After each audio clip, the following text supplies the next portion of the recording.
Well, hello everybody. Greetings and welcome to Progressive Discussions, Uncensored Saturday, open topic talk. I'm your host, James P. Madonna, as you well know.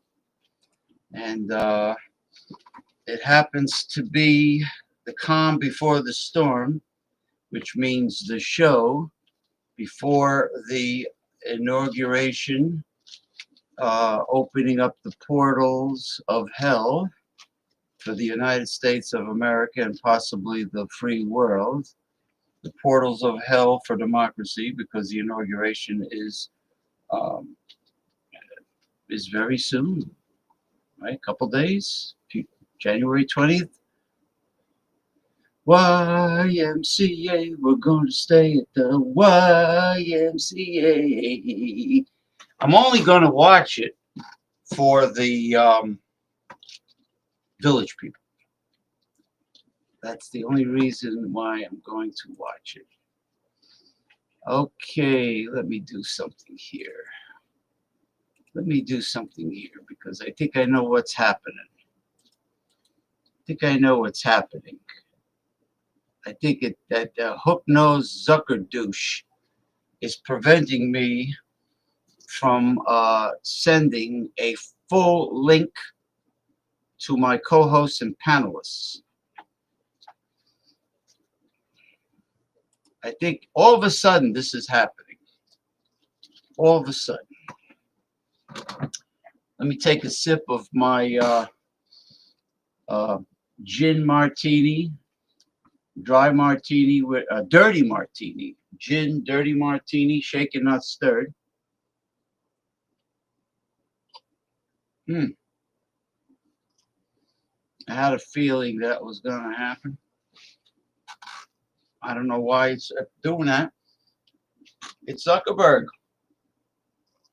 He discourages the posting of any links that come from outside of Facebook. That's how selfish and self-serving that hook-nosed dork geek really is. Let me see. Yeah. Let me just check something here. So anyway, that's probably what's going on. What was that? I heard a sound.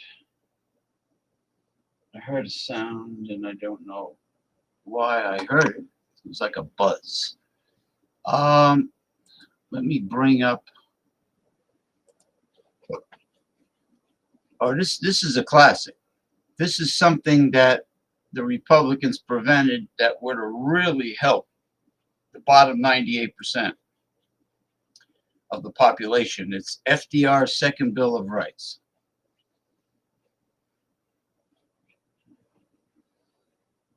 What's going on here? I hate when it automatically plays. I really despise that. Okay, let me bring it up.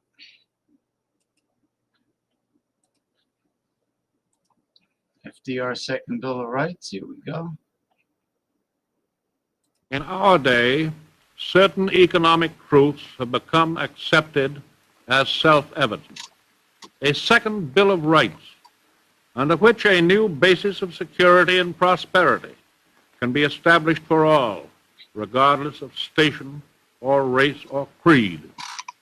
Among these are the right to a useful and remunerative job, the right to earn enough to provide adequate food and clothing and recreation, the right of every farmer to raise and sell his products at a return which will give him and his family a decent living, the right of every businessman, large and small, to trade in an atmosphere of freedom, freedom from unfair competition and domination by monopolies at home or abroad, the right of every family to a decent home, the right to adequate medical care, and the opportunity to achieve and enjoy good health, the right to adequate protection from the economic fears of old age, sickness, accident, and unemployment, the right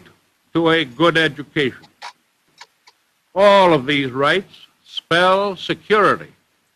And after this war is won, we must be prepared to move forward in the implementation of these rights to new goals of human happiness and well-being.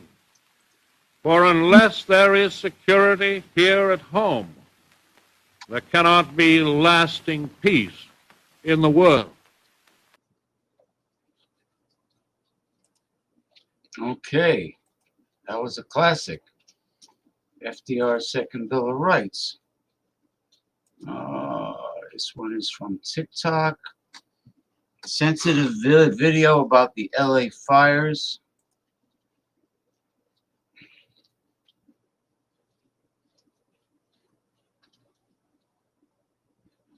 Video currently unavailable. Son of a bitch. Look at that. TikTok is continuing its Chinese government style censorship. Look at that.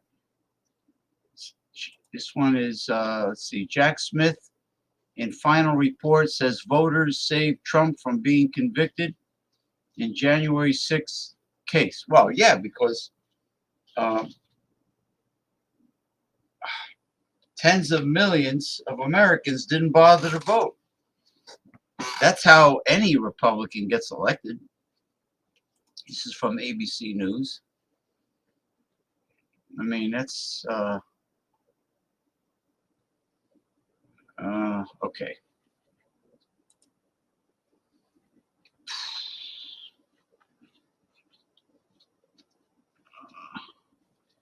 Mr. Ronnie, yes. What is the meaning? What's the meaning of this? What is the meaning? Indeed, what is the meaning? What is the meaning of life, Ronnie? Yes. Okay, let's see. We ready? I need to get me a new phone. You need to trade in that old busted up phone. You can get you a brand new iPhone 16 Pro from T-Mobile. It's on there. At T-Mobile, it's better over here. Families save 20% every month. What a deal. To all you new and existing customers, trade in your busted old phone, and T-Mobile will give you a brand new iPhone 16 Pro with Apple Intelligence on us. Plus, families can switch and save 20% versus the other big guys' best plans plus streaming. T-Mobile is one of none. Go get that. What he said. Bastards. Special Counsel Jack Smith's report on President-elect Trump's efforts to overturn the 2020 election was released. Chief Justice Correspondent Pierre Thomas has the details. Good morning, Pierre. George, good morning. Special Counsel Jack Smith, in a new report, is calling out President-elect Trump and bluntly stating he brought the case because he believed he would have gotten a conviction. This morning, the special counsel who investigated Donald Trump's role on January 6th and efforts to interfere in the 2020 election has issued a blistering report, sharply criticizing the president-elect's attacks on his investigation and suggesting that Trump's actions warranted prosecution, saying that no, quote, man in this country is so high that he is above the law. Smith suggesting that his evidence was overwhelming, pointing out that over 250 witnesses agreed to voluntarily be interviewed, with 55 appearing before a grand jury.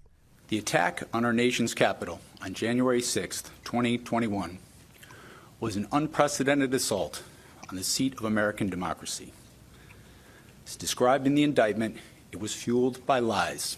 Smith, who resigned on Friday, accused Trump of unprecedented efforts to unlawfully retain power after losing the 2020 election, and said Trump's cases represented ones in which the offense was the most flagrant, the public harm the greatest, and the proof the most certain. He called allegations that his investigation was politically motivated and controlled by the Biden administration, quote, laughable.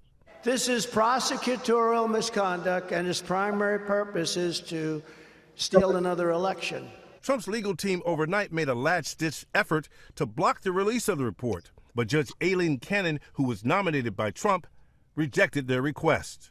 Trump's attorneys had argued the release of the report would be unfair and was an attempt to harm the incoming president by a weaponized Justice Department, saying, never before in our nation's history has the Department of Justice attempted to interfere with an incoming presidential administration in this manner, let alone on the very eve of inauguration.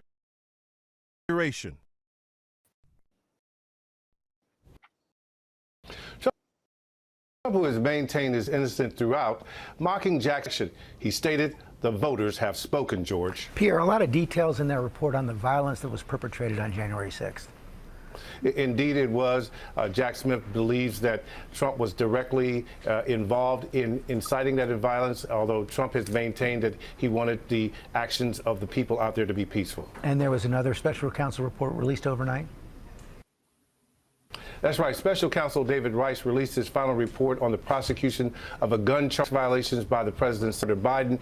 He says the prosecution was completely justified, and he sharply criticized President Biden's pardoning of his son and his claim that his son was selectively and unfairly prosecuted, saying those accusations were baseless and that they threatened the integrity of the justice system as a whole, George. Pierre Thomas, thanks very much.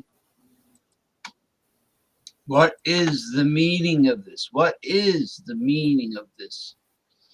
The voters have.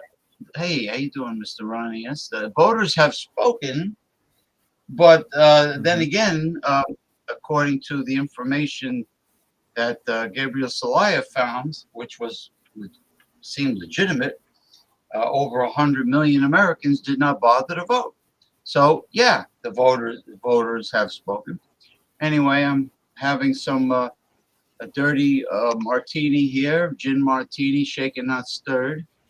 Let's see. Let me just check on Ronnie S. There he is. And then let me check on Tommy Carroll. Tommy Carroll says, greetings, Comrade Madonna. Do you agree or disagree with this statement?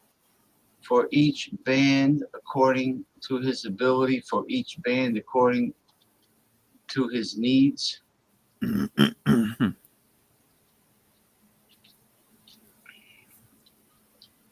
Well, when you say band, you're talking about the village people? What do you mean band? Cock rings? What is he talking about? Carrie Underwood. Oh, Carrie Underballs from Under Cheese. Carrie Underwear.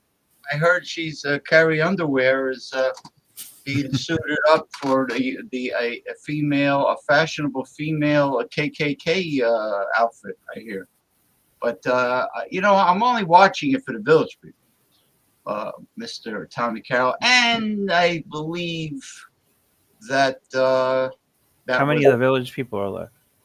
I don't know. I know the lead singer is alive, but he's fat. He's fat. They showed a photo of hey, which one did he dress up as in the video? The cop. He was a cop. But as long as his voice works, I don't care if he's fat. But I think they should do a medley. I think they should do all their greatest hits. And I gotta do the YMCA. That's the popular one. Yeah, you gotta get that over with. But this time for them to bang out the other songs, Macho Man, so on and so forth. In the Navy, you can sail the 7 seas. Can you do the Trump dance, James? Well, no, you got to put some. Twist yeah. Does he put some? Yeah, he puts a twist into it a little bit. Oh, the name of the dance is the peppermint twist. It's a Trump. That's a correction. That's a correction on that one comrade man. No, that guy. Comrade man. FDR is the one who defanged the evil corporations with regulations. He's a great man. The Second Bill of Rights. But I just want to salute the comrades of the new government of Mexico. Obrador's right-hand person, the woman was elected. So that's another 6 years of wonderful democratic socialism in Mexico, and they're cleaning out the barn. And I don't say draining the swamp because many living creatures. What are they doing with the cartels? They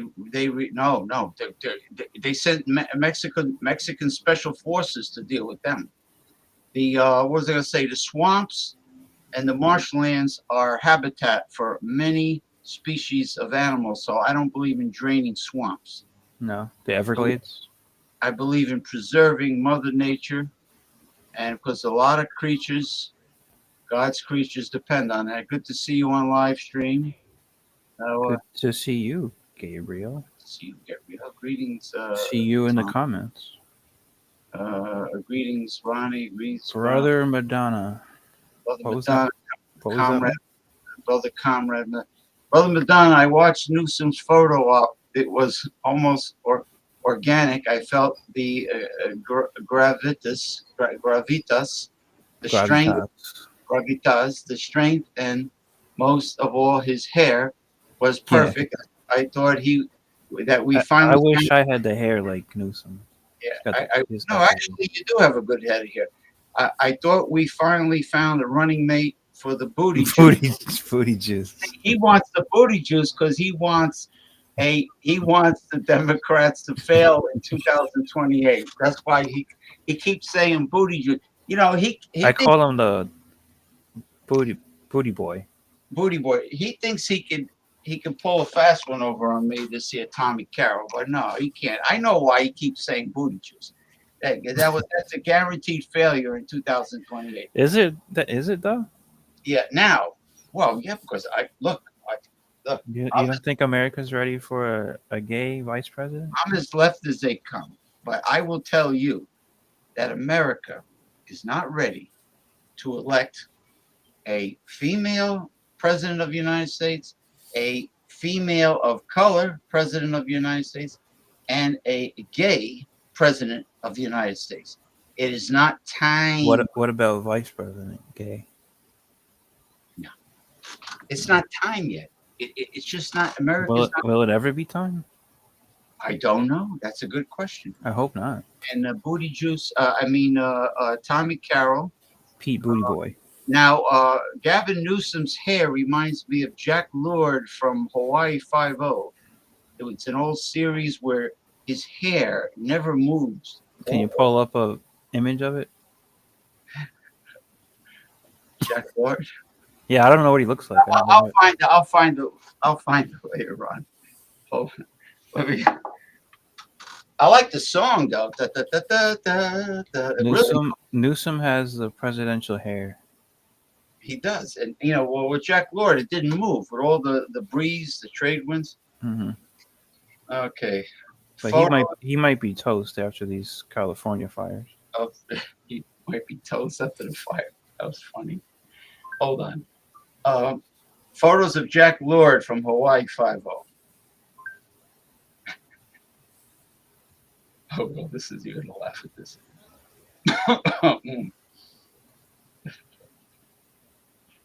Okay, gotcha.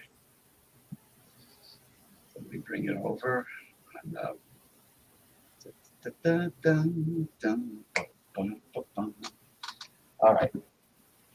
All right. Now, I'll bring it up as soon as I move along. What's this one? The post from Joe G. Then we got a little red pill. Men going their own way. Male rights activism. Like booty boy, going the wrong way. Right?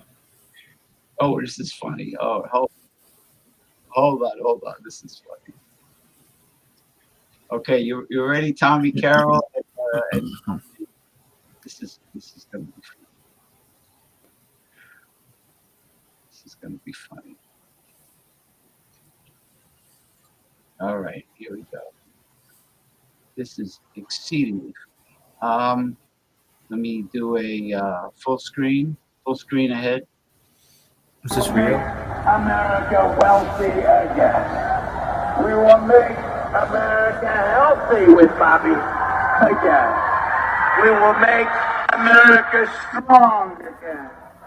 We will make America proud again. This is cool. We will make America safe again. Fight. We will make America wealthy again. We will make America healthy with Bobby again. We will make America strong again. Where's this? We will make America proud again. We will make America safe again. We will. I didn't think Japan had Trump fans. Apparently, that's in Japan. That was Japan. Wow. They're big fans. Yeah. Anyway, the title says it's a cult. It's a cult. It's a cult. Is it? In Japan? No. The people, the MAGA people, are followers of a cult. That was the title. The title. You know what? This is interesting. Now, unfortunately, let's see. It says here, bye-bye Wi-Fi. This low-cost adapter lets you set up a wired network without running Ethernet. Well, you gotta love science, but it goes on and on. I'm not gonna read all this. Yeah, I'm not gonna read all this. I'm gonna skip this one. Which show little humanoid robots, Disco Roboto. I've got two unitrees. This is shows you just how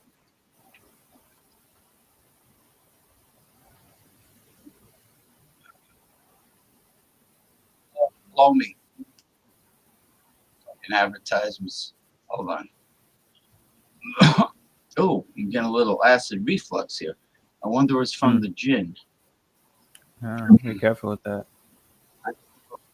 Correction on that one, brother. I think I'm gonna have to. Sounds like Hulk Hogan. Brother. Yeah. The guy got booed because he was. He's got to stay out of California. He won't get booed in Florida. Well, he won't get booed if he was in a red state. No, if he probably won't get booed in New York. If he showed up for the inauguration, I guarantee he'll get lots of cheers. He might show up, but even in a WWE setting, I think. Well, no, he doesn't want to appear at a WWE event anymore. just don't go to California events. You can do it in other states. Don't go to New York. Don't go to California. I think he can go to New York. I don't think he'd get booed in New York. I don't really know. Maybe it could be right. You could be right about that. Maybe it was just a California thing. Yeah. Stay off the West Coast. Yeah, the whole West Coast, because they're gonna tear him up.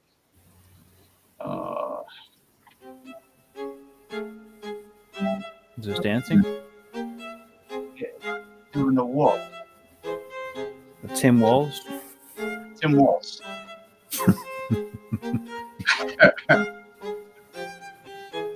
China, they're unitary. Small. A lot of money. How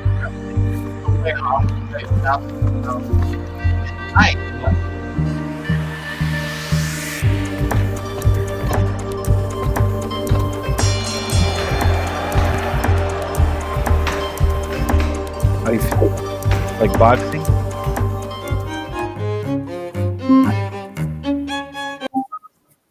Yeah, you know what? You want to test that unitary robot?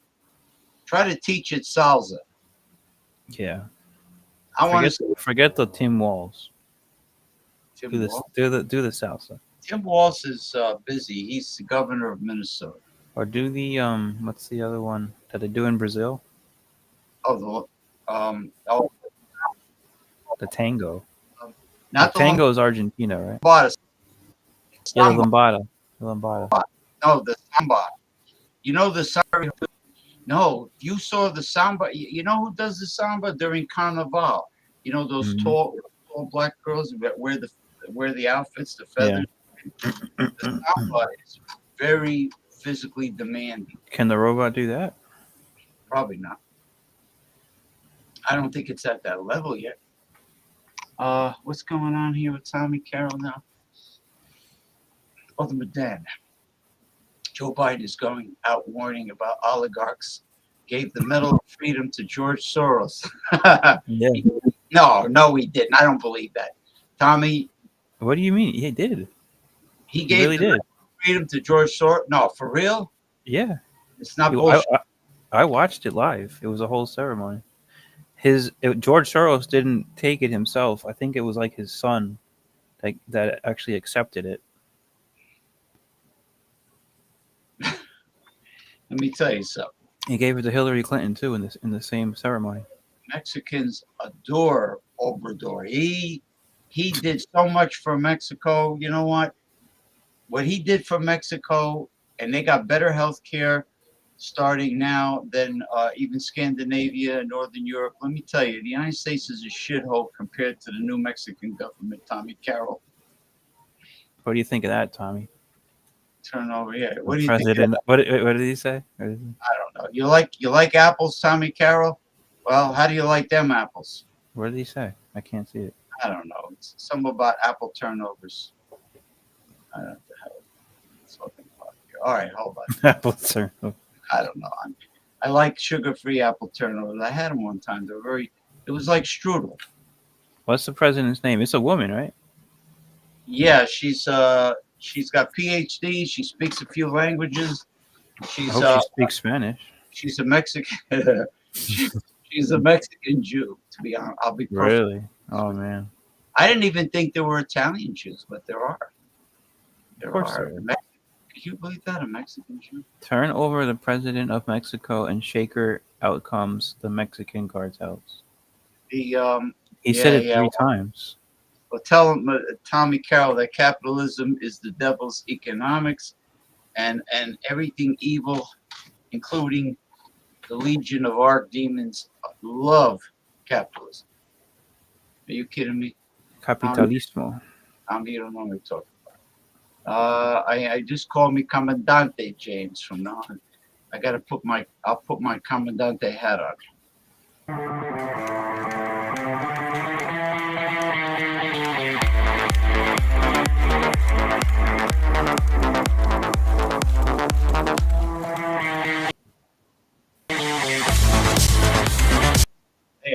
this music. I can really dig it. It's a cool robot.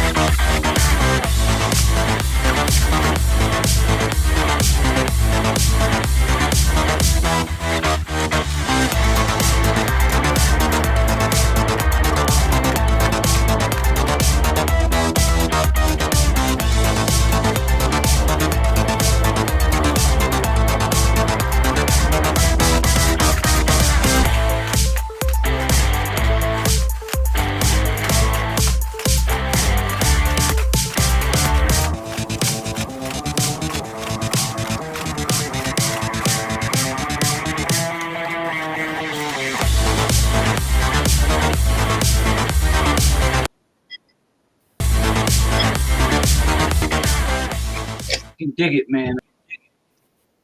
Was he running into a train in that one scene? Like he was on a train track and the train was coming, right? Wouldn't it be funny if he tied his owner to the train tracks, you know, like the cartoons? Like when they used And to he puts tie the those, mustache. The robot has the Yeah. evil mustache, like Yeah. like Vince McMahon. curly. Does Vince The McMahon still slick- have that mustache?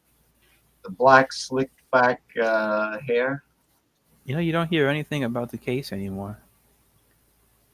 Now we're gonna play something very interesting for all you alpha and sigma men out there going your own way. This is in defense of men. That's you, Tommy Carroll. I don't know if he's alpha, but Oh, he is. I'm not You can sure. tell. You can tell. Yeah, he's alpha. He believes the old days when girls were girls and men were men, Yeah. and Everybody had a place. yeah, everybody knew their role, including the hot rolls from the bakery. They knew their role and they shut their mouth. Just like The Rock says. Shut your mouth and know your role. Jabroni. Brother Madonna, I suspect an alien is living in my closet. He might be. Is it Invite an him. alien or a robot? Let's get him on the show. Oh, you should play, if you can, the video I sent you yesterday from Anna Paulina Luna. I don't know if I still have it. I can send it to you again. She's really demanding answers on the aliens. I don't blame her. And you know, I know think she's the only one in Congress that's doing it. I know it's a distraction because she's very doable with those pouty lips of hers, you know. Yeah, another reason where you should play the video. Yeah, Brother Madonna, I suspect. All right, you are already. You want me to send it to you? Yeah, send it to me on Messenger. All right. Madonna, I suspect. Well, She's an excellent congresswoman. good night. Good night, guys. Have a good weekend. Keep it real. Oh, you leaving already? You know what the mystery is? Tommy Carroll, he comes. He works in a strip club, doesn't he? He works in a strip. Yeah, he manages a gentleman's club, Right. and I think he might be a pimp also, like my buddy. My buddy manages. Who's your buddy? I don't want to say his name, but he manages. He's an old friend. He manages a gentleman's club. It's very plush, posh, and luxurious inside. And they have a top of the line DJ and everything. They have like they have a chamber room, not the lap dancing room. They have a chamber room with a lock on it, and in the chamber room, everything is carpeted in leopard print. The walls, the sofas, the floor, it's all leopard. And the girls go back there with the customers, and sometimes the female bartenders turn some tricks. They go back there. He locks the door. Where is this, in Brooklyn? No, it's in New Jersey. He locks the door. He sets the timer, and he gets his cut. Mm-hmm. Hey, I want my cut. Yeah, he gets his cut. So is he a hawk-nosed Jew? No, hell no. He's actually a retired county police officer. Which county? Suffolk County? I don't know. I can't divulge. So look at your messenger. I sent you the video. Again, he says it. He said it 3 times. I suspect an alien's living in my closet. He said the other comment 3 times. Maybe he Yeah. thinks good things come in threes. It's like the 3rd time he said it. I'll play it right after this words of wisdom about today's women and their manipulative mind games in relationships and dating. It's called The 5 Darkest Mind Games Every Man Must Know. She uses these to control you. Well, if you allow her to control you, that is.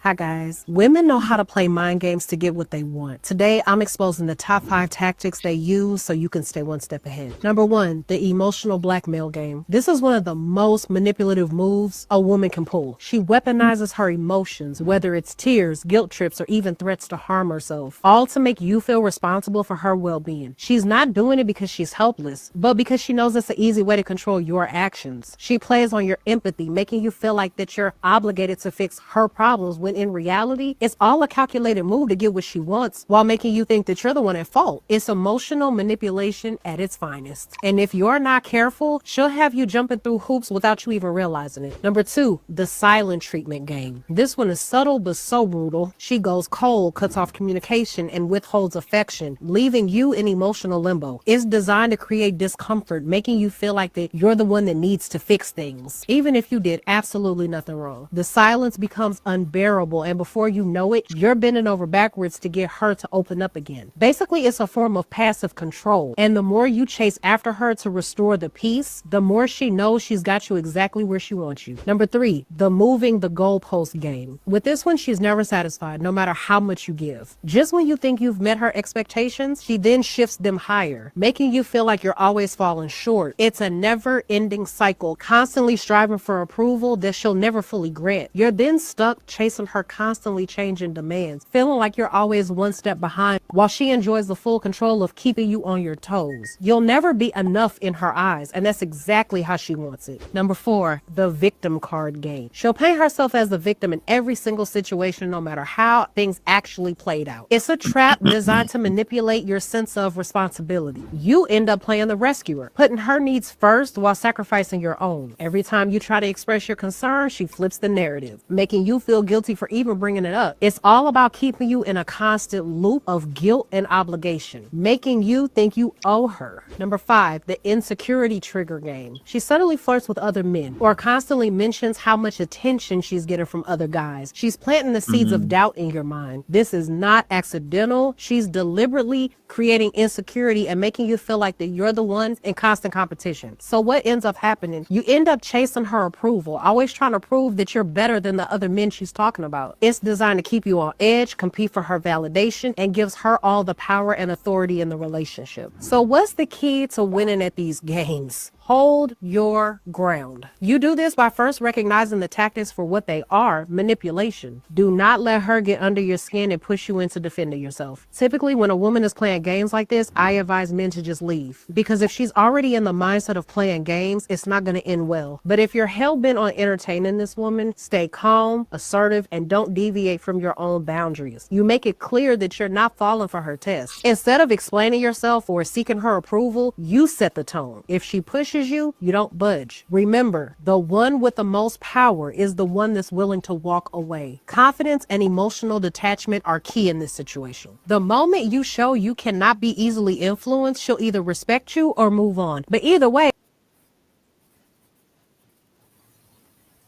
Very smart girl. Right on. Yeah. Right It's on kind of common sense stuff, though. Nothing too groundbreaking. Yeah, well, it sounds very immature that Yeah. a woman resorts to that. So they're probably emotionally damaged, or they're very insecure. No, it's not that. It's just upbringing, you know. that's how their brains work. So I wouldn't say emotionally damaged. In other words, that's the way they're wired. Mm-hmm. Women use emotion to. That's the way their brains work. Based Yeah. on emotion. Men are based on logic. Right. Well, or it could be emotions too. yeah, not all men Mhm. are based on logic. I don't want to. No, Okay. you So you try to be though. Try to be. sent me. All right. Let me. Now here is a woman based on logic. Well, I'm going to get to that, but really quick, I want to get to Jack Lord here. Is that Gavin Newsom? Kevin Nixon. No, this is Jack Lord of Hawaii 5-0. And as you can see, his hair, the only thing that He's got the hair coming down a little bit. well, that's the only part that moves with the breeze. I remember the show that the tip in the front.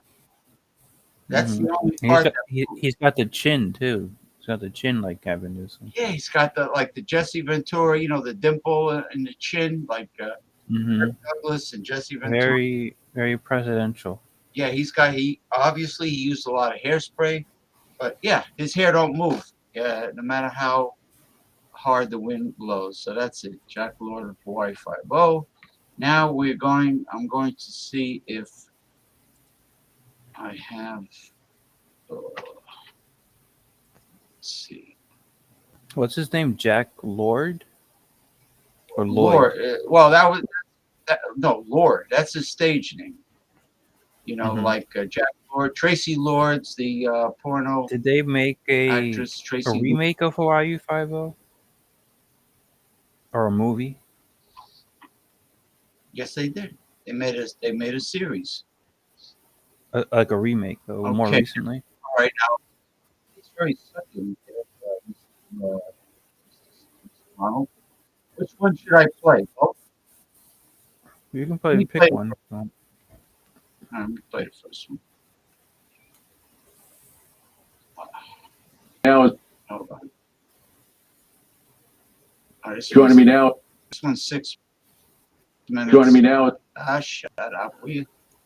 This one is 6 minutes. Just get this screenshot. Maybe play a little of both. Yeah, let me know if they're double the pleasure, double the fun. Yeah, she's quite doable. She's very doable with those pouty lips. Quite the looker. What the fuck's going on here?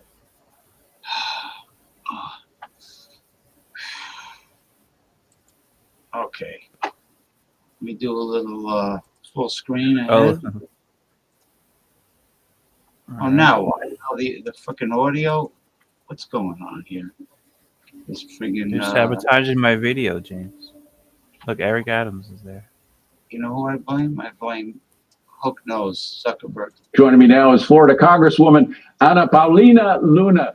Congresswoman, I haven't seen you since you were a candidate. It's been a long time, so it's wonderful to see you as a full congressman. You've been doing a great job. Thank you for being here. What do you make of this FBI?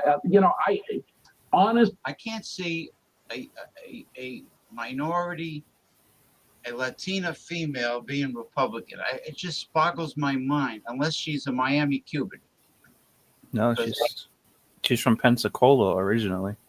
Oh, so really? Okay, she's from the Panhandle. Mm-hmm. It appears to me to be the deep state trying to appease Donald Trump before he comes into office. What do you make of this move by the FBI? Well, it's good that they're trying to save face, but really until we get cash confirmed, I don't really have faith that the FBI is in the right direction. And so there needs to be a top-down overhaul of the entire bureau. Instead of going after grandmothers and people who are standing up for the unborn, they need to be going after domestic terrorists. And so I look forward to Cash's overhaul of the FBI. Yeah, it's going to be an amazing thing to see. I mean, again, we have to see if he is approved by the Senate. But the way it's been going this week, I think, frankly, Donald Trump's going to get everybody that he nominated. But having said that, you look at everything the FBI has done, not only in the past 4 years, but during Trump's first administration, when they did the Operation Crossfire Hurricane, very sophisticated title for essentially spying illegally, in some cases, spying on Americans and changing all these FISA warrants and everything in order to do so. And then, of course, going in the past 4 years with the raid on Mar-a-Lago and all the other attempts to use lawfare against him, the FBI seemed to be going so willingly in that direction. No, I mean, it wasn't like the DOJ was twisting their arm to do it.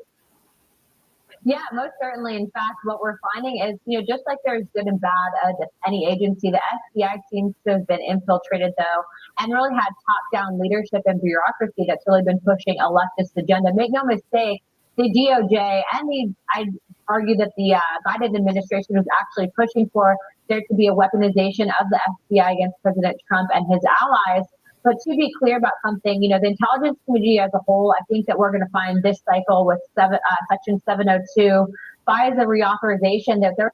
Well, this is very right wing. Is the second one about the UFOs? Yeah.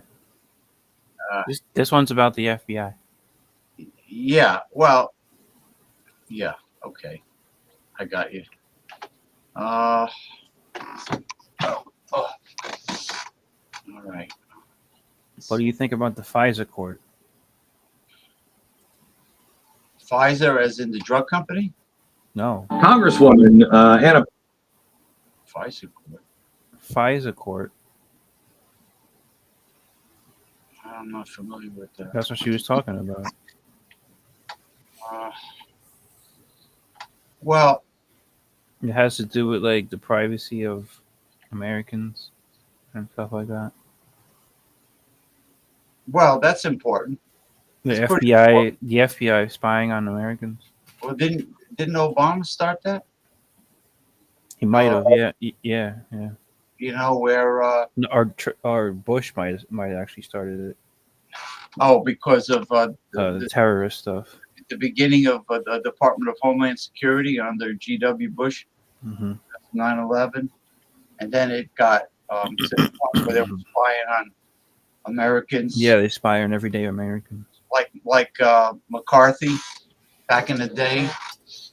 Yeah, but he never had that much power. No, he didn't have the technology to spy either. All right, let me get back to the subject we were. Yeah, you should listen to what she says. She makes a lot of sense. Oh, Congresswoman. All right. Anna Paulina. I hope this one. Well, this is focusing on the alien stuff. So. Okay, yeah, that's what I mean. That's what I want to see. All right. Just get back. Who's your congressperson, James? Do you even know? Yeah. It's Bill Parcell. Not Parcell. I'm sorry. Not Parcell.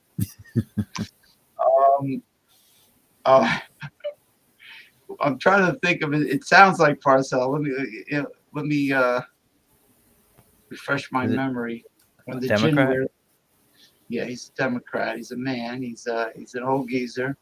He's one of those dinosaurs like Mitch McConnell or Schumer. Hold on. Let me just get her going here. Okay. And I'll be back in a second. Bill Parcells. Well, I'll wait. I'll wait for him to come back.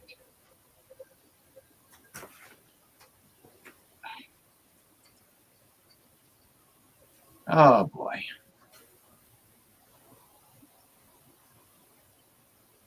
Bill Parcells.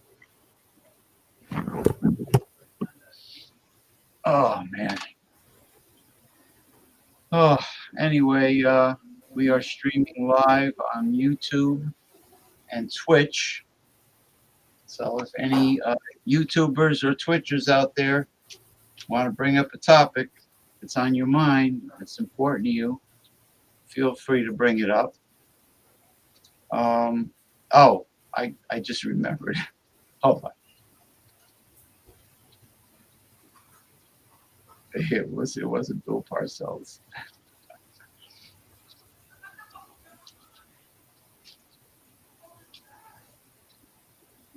Oh, you might have went to the laboratory. My co-host here, Mr. Ronnie Simpson of in Clearwater, Florida. Oh, there he is. What happened? Okay, nothing. I was just talking, waiting for you to come back.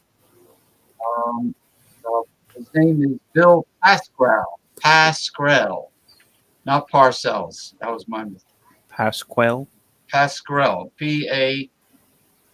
Pascrell. Is he like one of those establishment Democrats? Yep.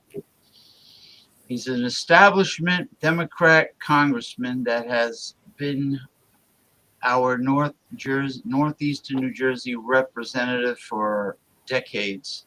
Hannah Paulina Luna from Florida. Welcome to the program. How are you?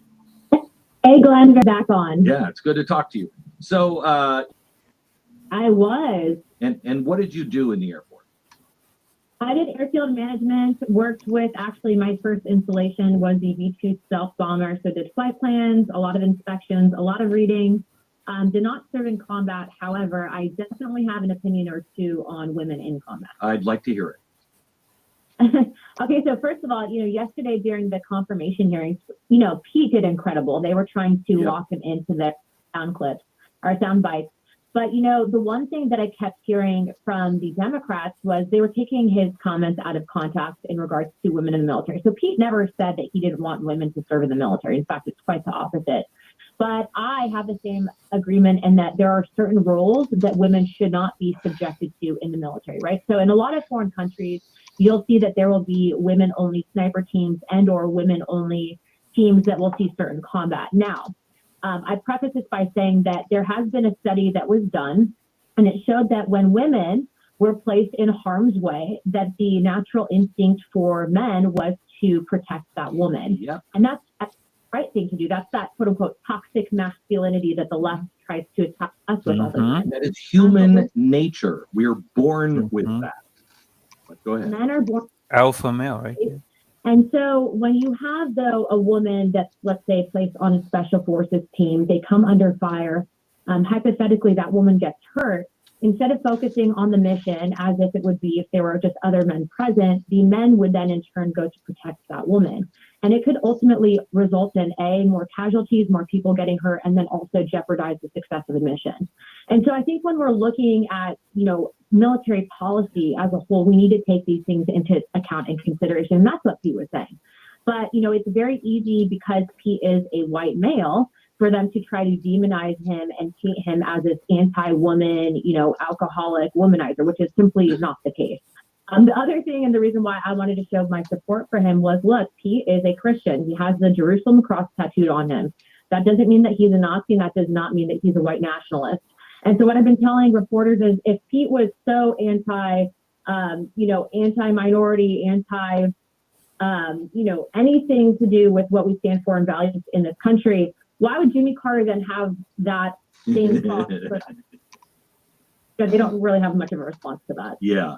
All right. So do you agree with him? Because I took from him yesterday something else about the military. I have no problem with women in the military, with an exception of the natural order of things where I think men, I have to tell you, if one of the guys was captured by, Al-Qaeda, I would do everything I can to make sure that one of the members of my team, were safe, and I do everything that we should do.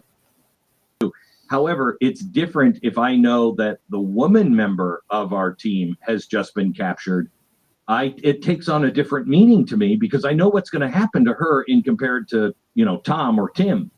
And I think that is a natural instinct that you cannot get rid of, and you don't want to. The second thing that I think Pete was talking about is, and we saw this in the fire chief in Los Angeles, where she said, I'll talk to people and they'll say, well, you can't lift my husband out of our burning house. And her response was, well, he got himself into a place he shouldn't be, so why should I? Okay, that's ridiculous. Yeah. As long as a woman can physically do exactly what is required of the male, then I don't have a problem with that. You agree with that? I would say that there still is, though, this aspect of psychology and certain situations where I don't think women should be placed, right? So right now what we're seeing is, and those are all great points, Glenn, right? Standards currently is that there are different standards for women and for men. That's just a fact. But there are also different requirements for different jobs, right? So like if you go in, for example, to be a fighter, you're required to lift X amount, whether or not you're a man or a woman in the military. But in that sense, I would say that when you're talking about conditions where you're living in the field, when you're talking about conditions when you know that there is going to be a psychological aspect and component, it doesn't mean that women aren't as good as men. I think that there's been cases women can be better snipers than men are, depending on what you're looking for job-wise. But what I will say is, as far as my perspective is concerned, I don't think women should be required to register for the draft. I know that Senate Democrats were pushing that in the NDAA. And I also think that women should not be placed in certain combat roles in the military for those reasons. Agree. Let me switch topics with you. You were one of the biggest advocates for the UAP UFO disclosure.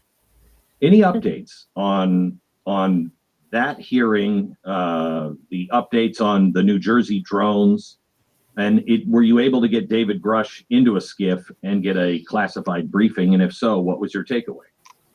So I was not able to get Grush into a skiff. In fact, they were blocking that via not reactivating his security clearance. And so I'm hopeful with the new incoming administration, especially because as of right now, Marco Rubio is going through his confirmation for Secretary of State.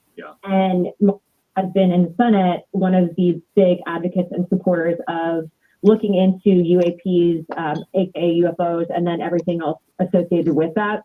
Now, what I will say is that I've been grossly disappointed and disgusted by how the Biden administration handled what happened with the Chinese spy balloon, which, to be clear, is different than a UAP. But the fact is that some of these drones are likely tied to not just hobbyists, but also to probably more nefarious actors. And that even if we had that information available to share to the public, I don't believe that the Biden administration would have done that because of how I saw how they handled the drone, the balloon traversing the United States and collecting intelligence nonetheless. It was a Chinese intelligence operation. I had one of my colleagues, Van Drew, who actually made an omission on television that it was adversarial drones. And then you saw the intel community come out and poo-poo it, but Van Drew would not just make something like that up. So you're seeing kind of this rift occur with the intelligence community and then people that do want the American people to simply know the case. Now, I think that this is probably a topic of longer discussion in regards to what a UAP is, but what's interesting, Glenn, and I know that you look at these things through a lens, as do I, as a Christian, first and foremost. Right. But what was interesting when I was questioning Grush, I actually asked him, well, what would you consider, in so many words, is this like a physical entity? And he kept calling these things interdimensional beings before specifically referencing UAPs. And so I think that that's just a lens and perspective to think about this from. I think that there's a lot. If you would have talked about this even 10 years ago, your political career would have been over. People would have said, what the hell does this have to do with her being a Christian? I don't like people that brag that they're a Christian when it's not relevant to the topic. They're being braggadocious about it, self-righteousness. Anyway, let me continue. I can tell you that this is probably the number one question I get. No matter where I'm at in the country, people come up, they've seen the hearing, they appreciate it because everyone's curious. So I'll leave you with that. So let me just follow that here just a little bit. The interdimensional beings that could be spiritual, that could be a quantum being. Any idea what he meant by that? I actually tried to pull on that string and he did not want to go there. And then I can also tell you that when I was talking to him with a group of other legislators on the phone prior to the hearing, that he did make the omission that he was actually in fear of his life and that something had happened where they tried to kill him. So I don't know if that was associated, but he did not want to go into that any further. And so based on my investigation, based on what we were told in the hearing, I would say that it does not seem like it would be a good thing that he gave me the impression that this was nefarious. And so take that for what it's worth. If interdimensional, I think quantum could be, Right.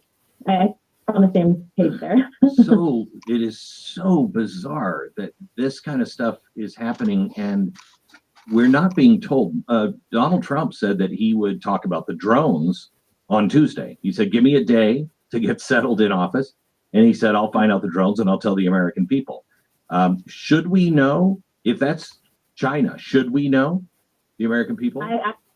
I think that it would be well within his wheelhouse. And I think that he wants the American people to start to trust their elected officials. This goes so much deeper than just having someone in the White House that's on your side, right? Because we know that, and from what I've gathered, because remember, has been bipartisan and bicameral, meaning the Senate, the House, and Democrats and Republicans have all been working on this together to get some answers and information. And there is a certain level of stovetyping that we've seen with information. And then also to the aspect of, I, as a sitting member of Congress who sit on Oversight and Foreign Affairs, was denied access by a general at Eglin Air Force Base, to whom I responded, who gives you the right and authority to tell a duly elected member and group of congressmen that they don't have access to a program that we write the damn checks for? You have no authority to deny us access. And so that conversation probably was not comfortable for that general. And how'd that end? So, well, he left. He actually got up in the middle of our meeting and went on TDY, which any military member will tell you never happens. He left the meeting. He left the state. He got up and left. Wow. Did you ever get an answer? No. Representative Gates and Representative Burchett were also there to witness this. I've never seen that happen. And remember, I was in the military. He literally got up and left in the middle of the meeting, said he had orders to go TDY to the state of Georgia, and he never came back. Are you concerned at all about some of the conversations? We just saw another video from James O'Keefe where he's talking to somebody who was, I think he claimed to be in the FBI, said he and others were meeting with generals to make sure that they had a control on Donald Trump. Are you confident at all this time around Donald Trump's going to be able to route that? Oh, most certainly. And I say that has to do a lot with the confirmation of the Secretary of Defense. Top down, last time when President Trump was in office, I think that there was a lot of trust in people to do the right thing. And then he realized that the deep state was real and there were people that were just running, regardless of whether or not he was a Republican and whether they were Republicans or not, that they were working against his agenda because they didn't like what he stood for. But now what we're finding is there is going to be a group set up to go through these generals that discharge military members based on vaccinations and boards. But the fact is that if you are a general and you're pushing wokeness ideologies or you're trying to undermine the objective of the commander in chief, you have no place in the Department of Defense, period. No. And so those people are fired. And I look forward to that because I can just tell you from a congressional perspective, Glenn, I actually had an amendment in the National Defense Authorization Act to remove DEI from military training. And I have friends still in the military. And so someone at Ramstein Air Base actually sent me an email of a officer there that was directly undermining what we did at the congressional level, saying Congress has removed DEI, so we're renaming it. Please still proceed with the training. So guess what? That person is also going to be fired. And that's really how you're going to stop at the DoD. Good. We were just talking about the deep state and being able to navigate through all of this. And it seems like the Biden administration has done nothing but just set little brush fires all throughout the government. Okay. She's a hot ticket. I think that there have been many secrets that were kept from the American people for decades. And she's demanding answers, and supposedly Trump is going to release a report on Tuesday. And that officer, that was a general, by the way, it was a general that got up abruptly and left. Mm-hmm. Yeah, well, obviously, I don't know if it was a general. Well, he knew things that he didn't want to say. He didn't want to reveal. No, yeah, he knew. And why is Paulina Luna the only one out of the Senate and the House of Reps? Yeah, keep bringing this up. You're right about that. You would think that You would think that the squad would be hollering about this too. Why would you think that? They have Because they got mouthpieces. They're known for yeah, but they want to talk about DEI and like there's racism and shit. They're more into that kind of stuff. yeah. Well, you mean the neoliberal objectives. Well, that's what Like if a man Cortez talks about, right? if a man does things that are natural to masculinity, they call it Yeah. toxic masculinity. That's why I like this one too. Is she's on top of that shit also. You I mean, you should like her, James. No, I mean, I just don't like. Well, I mean, I agree that the Biden administration They suck. did not handle the Chinese balloons situation. They called it they believed China. They called it a weather balloon, and meanwhile, the balloon was going over military bases in Montana. And now they're not talking about the drones over your state anymore. They brushed that No, under the rug. they brushed that under the rug. Even the governor of New Jersey, Bill Murphy, didn't want to come clean. And by the way, that Chinese weather balloon went across the United States and Yeah. over the Atlantic Ocean off the East Coast. I know. They allowed that Chinese balloon Yeah. to travel that To go far. over the whole country. Yeah. That's Anyway, crazy. I want to say Daryl Messias of Northern California, good evening. What's And up, Daryl? I hope you're safe. I know Right, yeah. he's inland, so he's not going to get hit by a tsunami because he's way inland in Northern California. So I believe he's in a safe area. But I'm you know. curious, what does Daryl think about the 3-hour SmackDown? I think it's too long. Too long. I prefer the 2 hours. SmackDown was very entertaining in a 2-hour time slot. No, I it think. it drags. It drags on. Yeah, I think the 3 hours. I haven't been happy with it. 3 hour two. The same thing was Gilligan's happening with Raw when it was 3 hours. 3. Yeah, it drags on. 2 hours is enough. Otherwise, you start to doze off. Now on You know? Netflix, is Raw 2 hours or 3 hours? That's a good question. And are they being more risque? Because I thought that's what Triple H said was supposed to happen. I wouldn't be surprised if it is 3 hours. But anyway, let me say good morning to Masumi in Chiba Prefecture, Japan. Good morning to you, Masumi. It Chiba? is, well, she's west of Tokyo. It is, but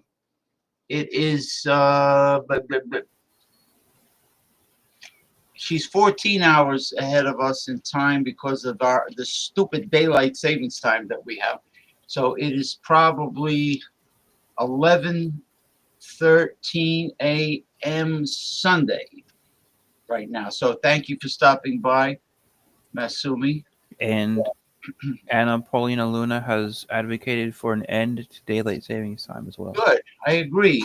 It's very annoying. You know, Arizona doesn't practice daylight saving time, and I think another 1 or 2 states don't practice it either. So Daryl says it's too long. Daryl, do you have? I haven't seen it. 'Cause I don't have Netflix, and I haven't decided to. Well, this is invest in it yet. This is what happened to me, and I'm glad you mentioned the word Netflix because I'm gonna enter someone in our Chiselers Hall of Shame. Netflix has a new rule. If you have an account, okay, originally you were able to put guests, family members, perhaps close friends on your account, and they were able to watch Netflix at their home, different residents. Now they stopped that. So when I was able to watch Raw on Netflix. The first episode? Their first episode, their debut on Netflix. And I heard that was like a corporate shill that they just kept talking about how much they love to be with Netflix and Yeah, oh, Netflix, oh, it's a new era. It's a new era. Yeah, it was like, constant bragging about, so plugging Netflix. So I was able to watch that. Now, the second Netflix, Raw on Netflix, I couldn't watch because lo and behold, they gave me the axe. And I spoke to my sister and she says, yep, those are the new rules. Can't guests have to pay like $8 a month. So I said, you know what? I'm going to watch Raw on Netflix the day after on Daily Motion app. I downloaded on the Daily Motion app, and the quality of the video is excellent. There's no buffering, and I watch it on my phone. So is it more risque or not? Not yet. Not yet. What's the rating? PG still? I don't know. Actually, I thought Triple H said they were going to bring the Attitude Era back. Gabriel Salaya. What is it rated? What is the rating of Raw on Netflix, Gabriel Salaya? Gabriel doesn't know. What's going on with this fucking thing? I'm trying to bring up I'm clicking on Daryl Messias, and nothing's appearing. It's right there. It was 2.5 hours this week. Well, can't they make up their mind? Yeah, right. WWE Raw is 2 hours and 21 minutes. I'm telling you, this kid is sharp. He gives you right down to the minute. With commercials is 3 hours. You're a smart cook. Oh, okay. So Netflix has commercials though? Yeah, they do. Oh, come on. They do. It's like, that WWE. Heaven forbid they should refuse sponsors. So it's 3 hours. That's what it is. Yeah. But Gabriel gives us fine detail. Ooh. SmackDown is important, just like Raw. SmackDown should be live on. No, it shouldn't be on Netflix. Why? No, be quiet. Don't give them any ideas, Gabriel. Don't give them any ideas. I don't like the 3 hour SmackDowns though, man. I watch the pay-per-views on Daily Motion, and let me tell you, when I used to watch the Daily Motion from the website, it was horrible. It was like kept buffering the videos. Yeah, now, Daily Motion, I remember, it wasn't that great. Yeah, but now it's perfect. I have the app. But it's not live. You got to watch it the next day. No, I don't care. At least I don't have to pay anybody. Same thing. I have a thing about watching it live. I just can't do it the next day. The same thing about like the You wouldn't watch a Yankees game the next day, right? No. You wouldn't. No, but I can if. But you wouldn't. But you're saying you wouldn't do it. So why do you do it for WWE? Who the fuck knows? I don't know why I do. Say, look, Daily Motion. What's that? I don't know. Somebody's got a. Ooh, that looks good. That cake. Anyway, is that a dulce de leche? It looks like a dulce de leche. Anyway, this is. I'm telling you, there's no buffering. The videos. What is that? What are you showing? Daily Motion app. It's crystal clear. Oh, it's flan. Ooh. Mm-hmm. Oh. That's what I was thinking. What did this goofball do? He dropped. Yeah, why did he do that? This pencil neck geek. He dropped the lid. Hold on. The fuck is this guy? Look at this jabroni. Watch what he does. Gabriel, you see this guy? Look at this guy. He's mishandling a flan. And look, you son of a bitch. What a pencil neck geek this guy is. I'm sure Gabriel, he knows about the flans, right? He knows about the flan. He knows about the flan. Where does he live? In Arizona, right? He lives in Buckeye, Arizona, which is about 20 minutes east of Phoenix. How's the weather over there? Oh, look at this. This guy, he's a sharp guy. 4.6 million people watched the first Raw. And all right, so how many people watched the second one? On Netflix. That's the question. On Netflix, not in. You got to use proper grammar. Yeah, that's important. Yes. I will teach you. Hey, what are you doing? Is ads not commercials? What? It's the same shit. Sometimes you don't make sense, Gabriel. Wait a minute, Gabriel. First you're a genius, and now you're talking silly. Ads is not. He's not good with grammar, but he's good with numbers and stuff like that. Ads is not commercials. Of course, ads are commercial. They call it advertisements. Oh yeah, hey, Gabriel Salai is the one that first turned me on to Daily Motion. I don't mind watching the pay-per-views on Peacock. They only charge. It's only $10 a month. It's not bad. That's not bad, and you get a whole bunch of shit on there. Do you? Yeah, but you can't. Could you see Raw on Peacock? No, but you see like all the old Raws from like 30 years ago. Yeah, you see, he turned me on to Daily Motion, and I thank you for that. I knew about Daily Motion for a while, back years ago. But you're right; it would mess up sometimes. Well, but I haven't tried to watch it in a while. But not the app though. You see, if I never had an app. No. If I go to the Daily Motion website, it buffers, it freezes on me. Yeah, I used to use the website, but not the app. Okay, you watch it on your phone or on a computer? No, I watch it on my phone, lying in bed. Okay. I prop it up with the tripod, and but it's like super perfect, the video. I mean, I'm not like, I don't have to strain to see anything. It's good. So they improved it. Yeah. So anyway, let me do a little Robert Reich. Trump is creating a government of billionaires, by billionaires, for billionaires. So far, he's picked 13 billionaires to serve in his administration, surpassing his first administration as the wealthiest ever. Heading the so-called Department of Government Efficiency is the biggest billionaire of them all, There he is. Elon Musk, alongside pharma billionaire Vivek Ramaswamy. For the Department of Education, he's picked WWE executive Linda McMahon. Trump also tapped Howard Lutnick, a Wall Street mogul worth at least $2 billion, to be Commerce Secretary. Hedge fund billionaire Scott Bessent for Treasury Secretary, and Steven Feinberg, a private equity CEO, for Deputy Defense Secretary. Trump's cabinet nominees alone are worth at least $11 billion. Wow. And that number doesn't even include the hundreds of billions from his non-official advisors like Musk. When I haven't even mentioned his administrative picks, who are worth just hundreds of millions of dollars. Their wealth is staggering, but the real problem is potential conflicts of interest. Trump's picks have huge sums of money tangled up in the industries they are tasked with overseeing. Can we really trust that they'll act in the public interest rather than the interests of their portfolios? Many Americans turned to Trump because they believed he would unrig the system.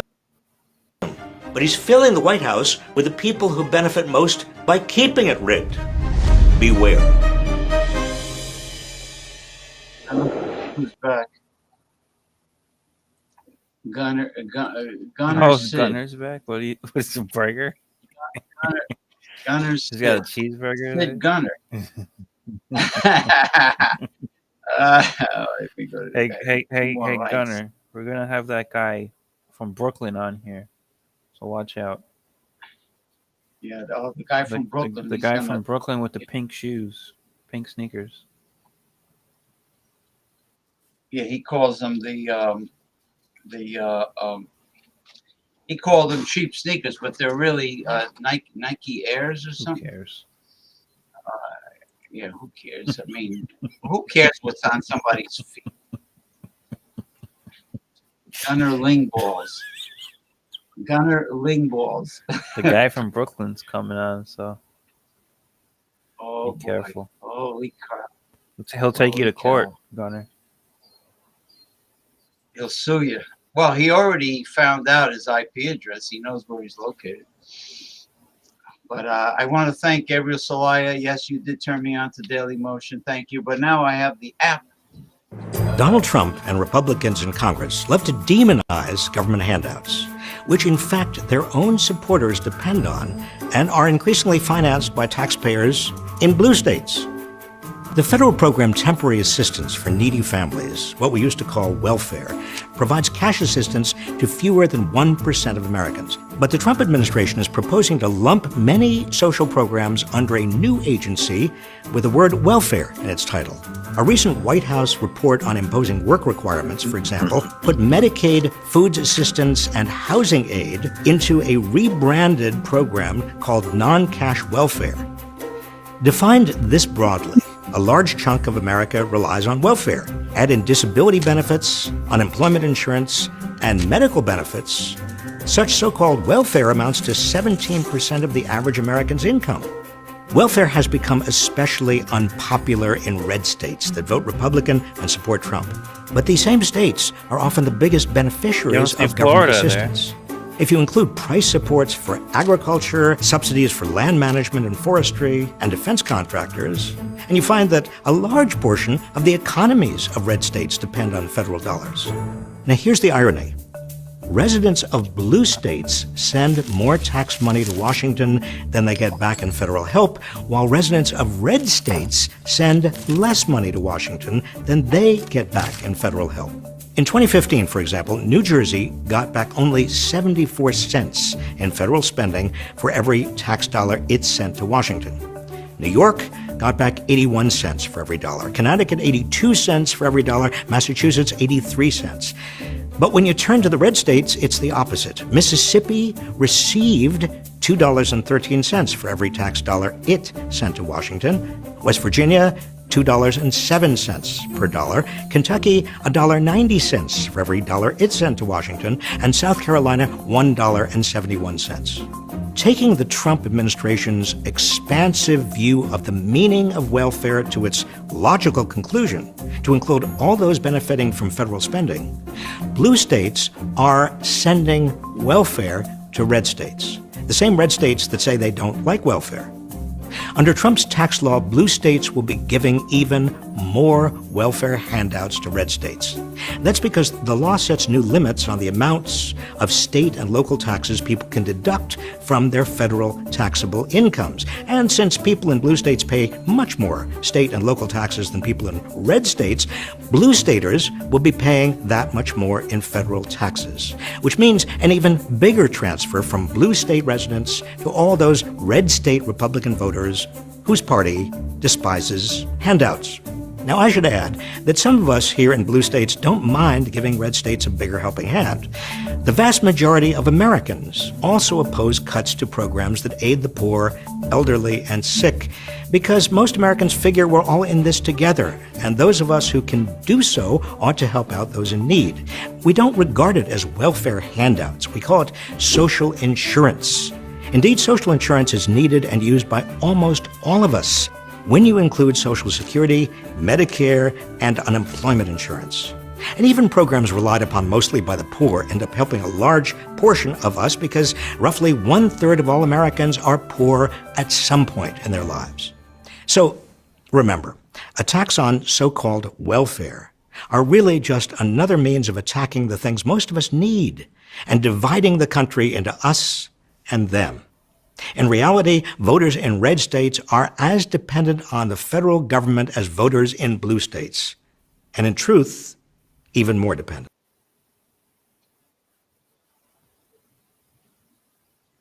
Yeah, obviously.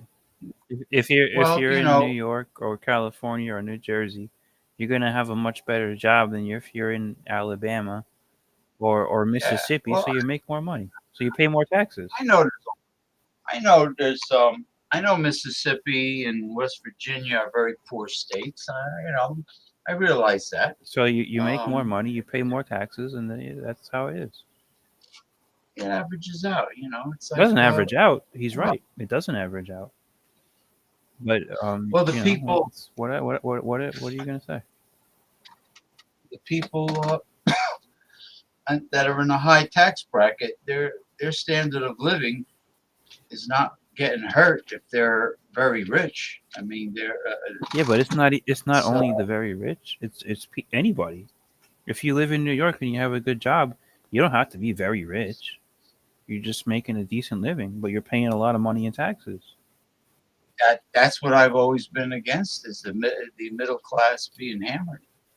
I don't think it's right. That's what happens, and especially in high income states, because there's people, that you consider middle class. What is middle class these days? What would you consider a middle class salary to be? Middle class salary, I think, has increased. Of course, over it the has. Years. It's like even like small businesses, not just mom and pop stores, but self-employed professionals. Could be anybody. Could be a chiropractor. It could be me. Could be an accountant. Could be you. Right. You're considered part of the middle class. You're a. Well, right now I'm an employee though, but I could start a business. I could. I mean, the rich. I think, I don't know what the bottom level of the bracket of what determines the rich. I don't know where it starts, but I know middle class people are making a hell of a lot more because the dollar is drastically deflated in value. Of course, yeah, and it always does. It's not just a recent thing, but it's happened. It's happened a lot the past 5 years, but the dollar always goes down since the time the dollar was invented. Yeah, well, especially since 1971. It's not gold when back it's not anymore. gold back, yeah. I just seen people had WWE SmackDown Live on Twitch, so if someone is streaming Raw live on Monday on Twitch, I'll send you the link. Yeah, but then they shut down the links. It's always some kind of interruption. I have a Twitch. I have a Twitch app. I'm on Twitch. Actually, we're streaming on Twitch right now. I'm streaming on YouTube and Twitch because I used to stream on Twitter, but Elon Musk wants to get paid for me to stream on Twitter. He wants me to X. He wants me to elevate my account to the premium status and pay. I'm not paying. If I've been doing it for free, why should I pay? Gabriel, do you have Peacock? Do you watch the pay-per-views on Peacock? You have Peacock? And are they still charging $9.99 or did they raise it? That's my question. The $9.99 a month, that's not really that bad. Do you remember back in the days, James? I don't even know if you ever have you ever paid for a pay-per-view? They used to be $30 a month. $30 for each one. No, I'll tell you what used to happen. When cable TV first started, when I first got cable TV, it was the 1980s, and that's when MTV started, and the music videos. You got it right away? Yeah, the music videos. Well, the cable box was very different. The music videos on MTV, and that became a hot thing. The USA Network was on cable, right? Yeah, and no, there was no, but there was a Lifetime. There was Lifetime, but let me tell you, there was HBO, and there was. I used to watch the Worldwide Wrestling Federation pay-per-view from Madison Square Garden on the MSG. The MSG cable network. The MSG network was part of the cable package. I think that was what was airing when Hulk Hogan first won the title, right? And once a month they had the pay-per-views. It was Madison Square Garden. And then sometimes they had a pay-per-view at the Philadelphia Spectrum or the Boston Garden. So you had to pay for those shows? Or No. It was on cable. Correct. Right. Okay, hold on. I'm talking about the pay-per-views though. Yeah. Well, back then, the Madison Square Garden main events were the pay-per-view when Vince McMahon Sr. was running. You're going things. back a long time though. Yeah. Then now we're coming forward into the Attitude Era. Before the Attitude Era, Vince went national and started putting territories out of business. Mm-hmm. And then that's when you had Saturday Night Main Event. And that was free. Yeah, it was on NBC. Right. But they still had the MSG network. But after WrestleMania, then they started doing a pay-per-view. It wasn't every month at first. They did the big 4 or 5 each year. But then as the 90s went on, by the time I got into it, by the late 90s, they were doing a pay-per-view every month. And they used to cost $30 a month to see it. Now, I used to ground up whatever money I could. Me and my friend would go 15 and 15. Yeah. No, you're right. You had to pay. Before Peacock, you had to pay. WWE Network. And then WWE Network went on to Peacock. Right. Before the WWE Network, you had to pay like $30. No, then they raised it. I stopped paying, but I think they went up to like $40-50 each one.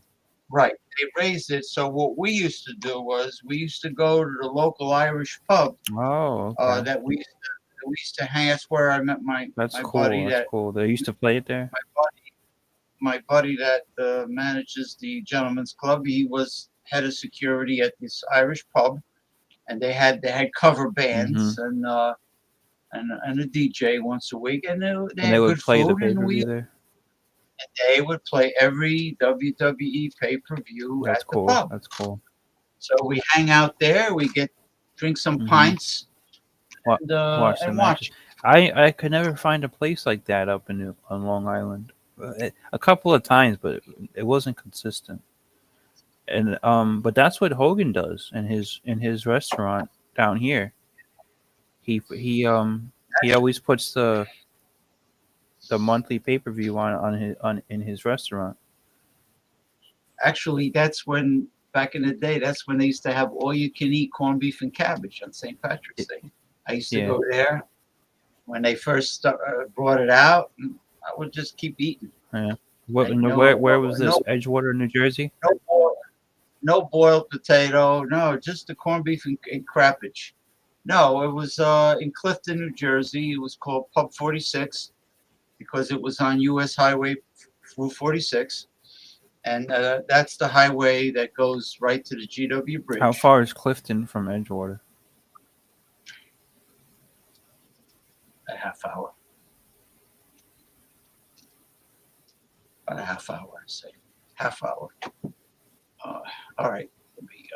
Corporations are bringing back child labor in America.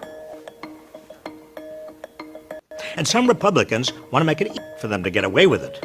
Since 2015, child labor violations have risen nearly 300%. And those are just the violations government investigators have managed to uncover and document.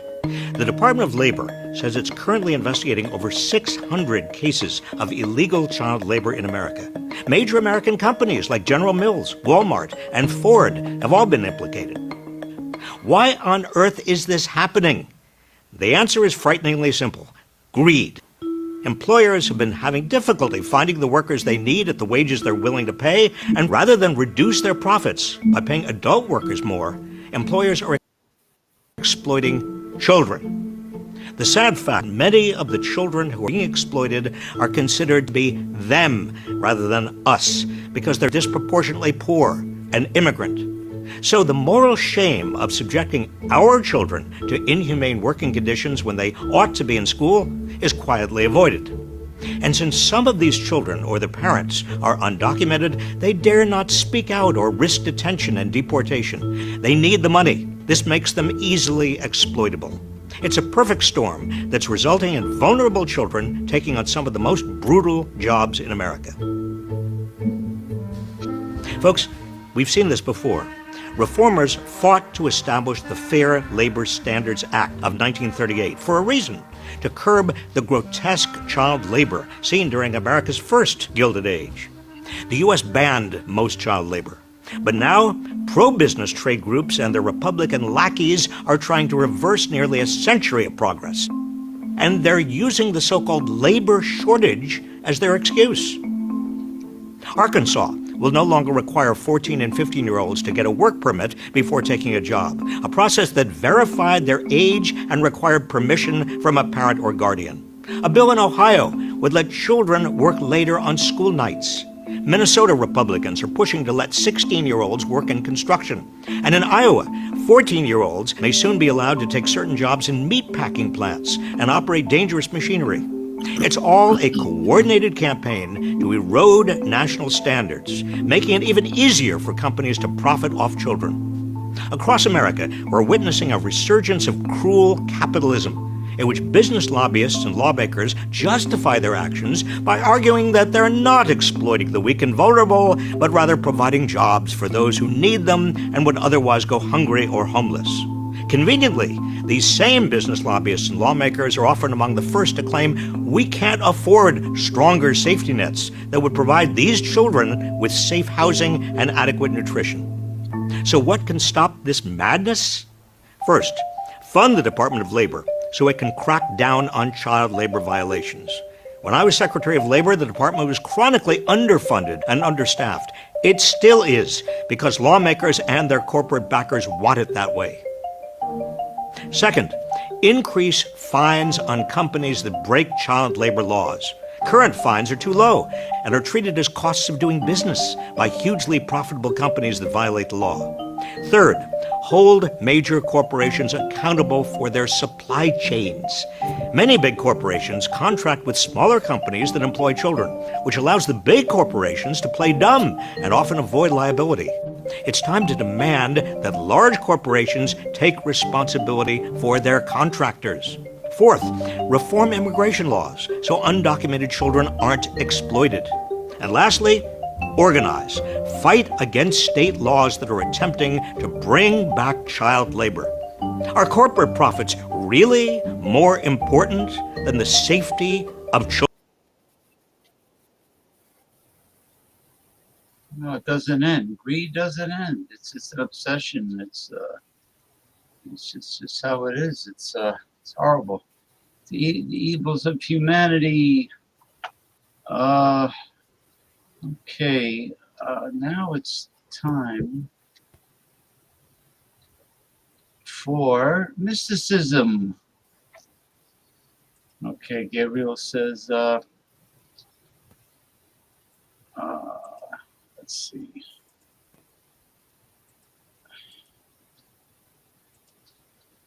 Let me just get set up here. Gabriel says that when I was watching Peacock, it gave me 6 months free offer. Really? What do you mean black screen? That's you must have went to the restroom. Talking about Ronnie? You must have went to the restroom. I'm gonna start doing mysticism now, Gabriel. So 6 months is pretty good. That's very generous of them.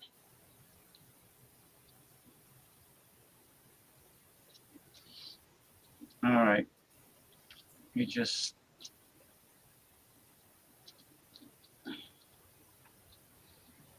let him know.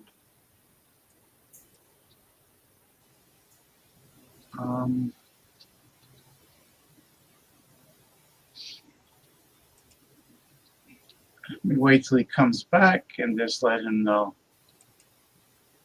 that he'll be back later. He just wants to. He doesn't want to participate in the mysticism.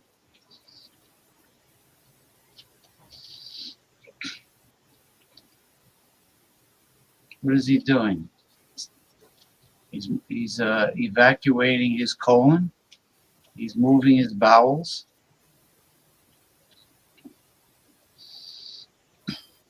Or he's shaking his schlong a little too much after urinating. Let's see. Oh man.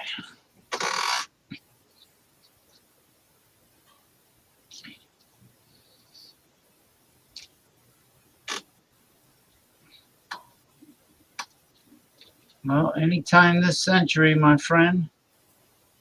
Anytime this century.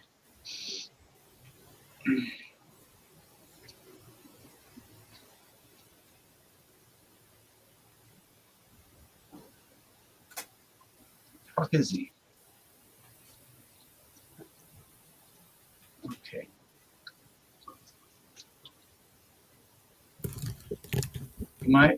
You might as well take a break because I'm going to start the mysticism now. Okay. Okay. What's his name? Gabriel says he got 6 months free when he first started Peacock.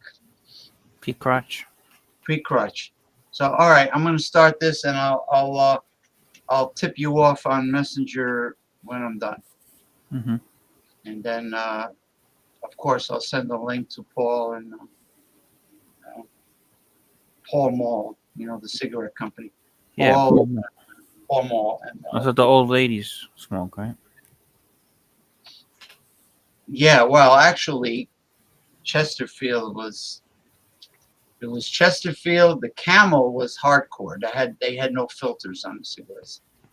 Mm-hmm. The commercial was "I'll walk a mile for a Camel." Now they have filters in Camel, though. Yeah, but you're not safe. You're not safe.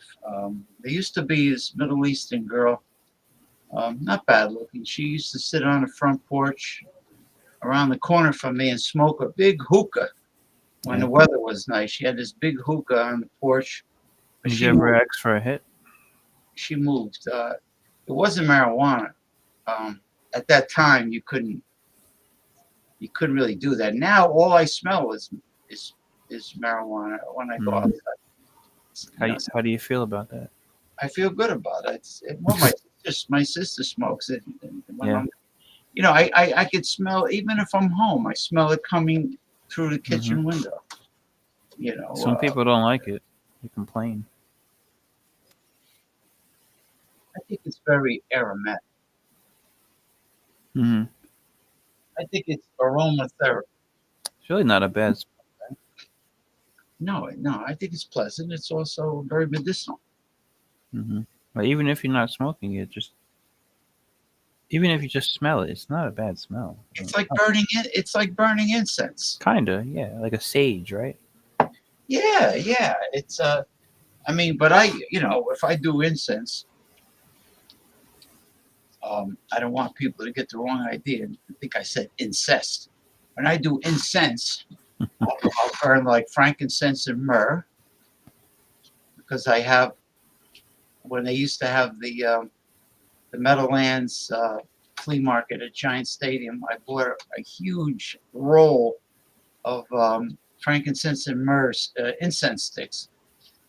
And I know for clearing negative energy and evil spirits, you burn frankincense and myrrh, and sage, cedar, and sage.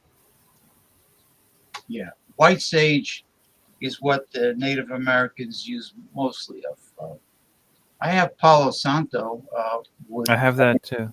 I have Palo Santo wood, but you need a candle because it keeps going out. So it does. You're right. It does keep going out. Yeah, what I did was I hold it in a candle flame until the Palo Santo has a big flame.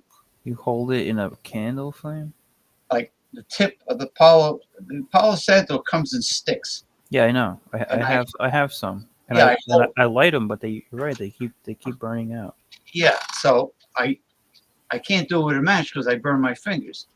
So because it takes a while. So somebody. Well, I get the stick to burn, and I put it down on a plate, like it says in the instructions.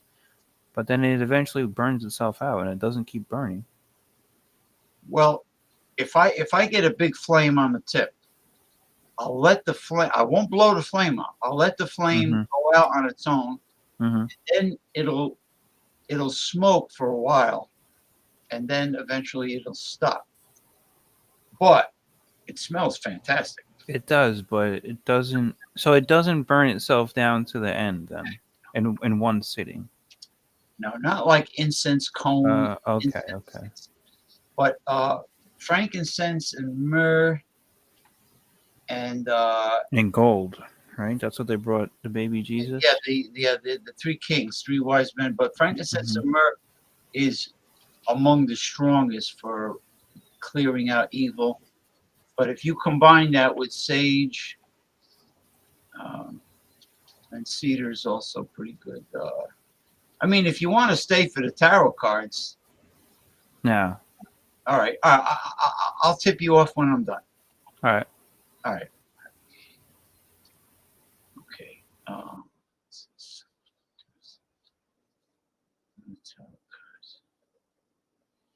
Okay.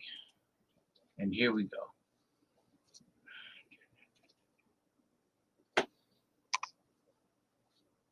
Okay, folks, I'm going to start off with OpenAI tarot card reading, followed by astrological forecast, followed by numerology, followed by I Ching for the first time ever.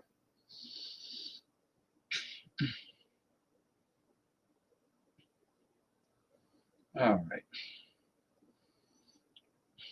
Okay.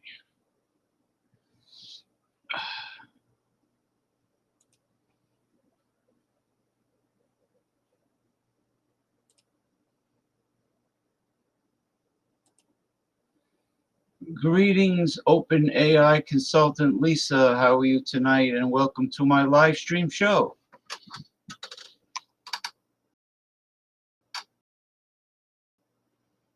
Good evening, James. Thank you for the warm welcome. I'm excited to be here. How are you tonight? What topics are we diving into on the live stream? I want you to conduct a State of the Union tarot card reading for the upcoming new week based on the 10 cards I have pre-selected. Connect the meanings of each card with the previous cards. Absolutely, James. Please let me know the 10 cards you've pre-selected, and I'll weave their meanings into a storyline that builds a cohesive forecast for the upcoming week. The first tarot card is Strength. All right, let's hear it. What's the first card? Strength.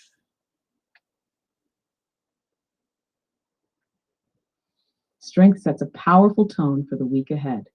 It represents courage, inner resilience, and the ability to stay calm and composed while facing challenges. This card suggests that this week will require patience, compassion, and tapping into inner power to overcome obstacles. Let's see how the next card builds on this foundation. The second card is the Empress.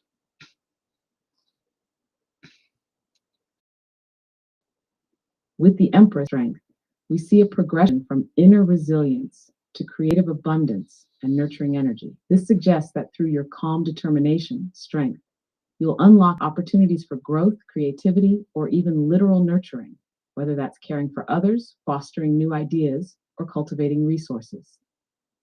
The Empress brings a sense of fertility and potential flourishing. Let's see where this fertile energy leads next. Okay. The third card is the Queen of Pentacles. The Queen of Pentacles continues the theme of nurturing, but grounds it in the material realm. Following the Empress, this card suggests that the creative and abundant energy you've tapped into will manifest in practical, tangible ways. This could mean financial stability, creating a comfortable environment, or finding balance between work and home. Combined with strength, this indicates that your resilience will support both emotional and material fulfillment. What's the fourth card? The Six of Swords.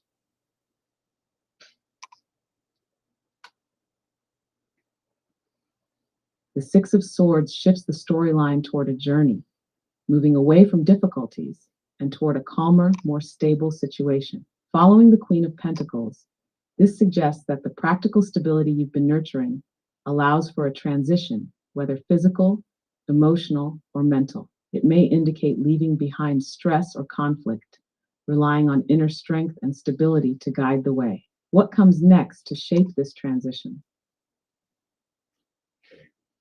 The Emperor.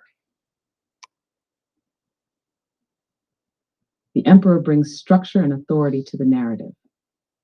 Following the Six of Swords, this suggests that the journey you're on leads to establishing order, security, and control over your circumstances. It may involve taking charge, setting boundaries, or creating a solid foundation after a period of transition. Combined with the earlier cards, the Emperor reinforces the importance of using your strength and nurturing energy to build something enduring and stable. What's the sixth card? The Ace of Swords. The Ace of Swords introduces clarity, truth, and a fresh perspective. Following the Emperor, this suggests that the structure and authority you've established bring about a breakthrough moment. This could manifest as a new idea, a decisive action, or cutting through confusion to see things clearly. It's a powerful moment of mental clarity that aligns with the strength and stability you've cultivated so far. Let's see where this newfound clarity leads. What's the seventh card? The Knight of Cups. The Knight of Cups brings an emotional and creative shift into the story. Following the Ace of Swords, it suggests that the clarity and truth you've gained inspire a heartfelt pursuit, perhaps a personal passion, a creative endeavor, or even a romantic gesture. This knight encourages following your dreams with sincerity and emotional openness, balancing the intellectual breakthroughs with compassion and intuition. What's the eighth card? Queen of Swords. The Queen of Swords adds an element of sharp discernment and clear communication to the narrative.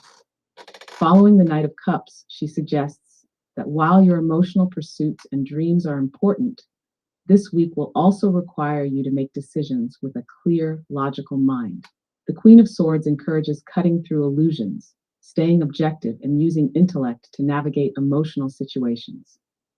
You may find that balancing compassion with intellect becomes key as you move forward. What comes next? The Knight of Wands.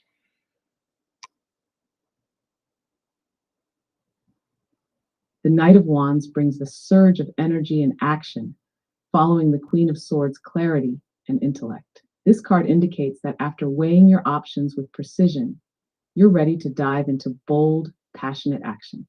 The Knight of Wands suggests a period of high energy, adventure, and pursuing your ambitions with enthusiasm. It's a dynamic push forward, potentially propelling you toward new opportunities or projects. The key is to maintain focus while riding this wave of momentum. What's the ninth card? Well, the last card, the 10th card, is Temperance.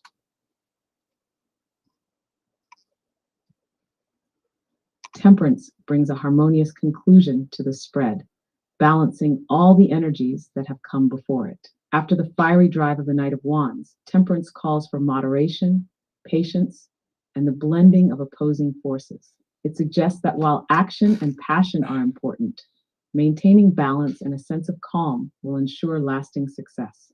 It encourages finding the middle ground, integrating your intellect, emotions, and desires, and not rushing into anything. The card suggests that through balance and thoughtful blending, the week will culminate in peace and stability. Taken together, the cards paint a picture of a week where inner strength and nurturing energy lead to practical stability, followed by a period of transition and new opportunities. Intellectual clarity combined with emotional openness drives you forward, but ultimately, patience, balance, and careful action will ensure that everything comes together in the end. Please give a summary of all 10 cards as it applies to the United States of America for this upcoming week.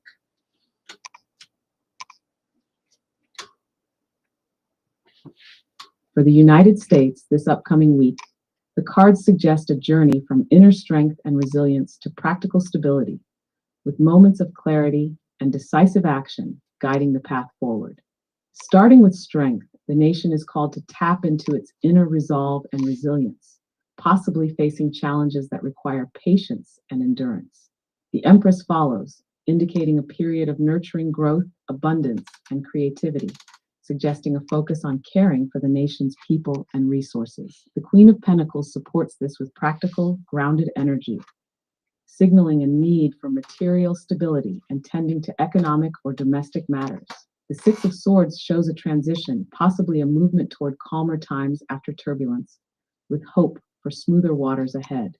The Emperor calls for strong leadership, structure, and authority, guiding the nation through these changes with a firm hand, ensuring stability is maintained. The Ace of Swords brings mental clarity, suggesting that crucial decisions or breakthroughs are on the horizon. There could be a moment of truth or a shift in perspective that shapes the national direction. The Knight of Cups follows, pointing to a more emotional, idealistic pursuit, possibly related to diplomacy, humanitarian efforts, or national values that guide future actions. The Queen of Swords warns against being swept away by emotions, encouraging the need for clear, rational decision-making in policy or governance. The Knight of Wands signals high energy and action, potentially a push toward new projects or initiatives. This could be a week where bold moves are made to implement change or pursue new opportunities. Finally, Temperance calls for balance, harmony, and patience. This suggests that despite the energetic drive, the key to success will be in moderation and blending various forces thoughtfully. The nation may need to carefully navigate its challenges, finding ways to balance ambition with careful consideration. In summary, the cards indicate a week for the U.S. that blends resilience, practical stability, intellectual clarity, and emotional sincerity. Leadership and action will be key, but balance and moderation will ensure the best outcomes. It's a time for navigating transitions thoughtfully while staying grounded and focused on long-term growth. Okay, please stand by until my next request of you.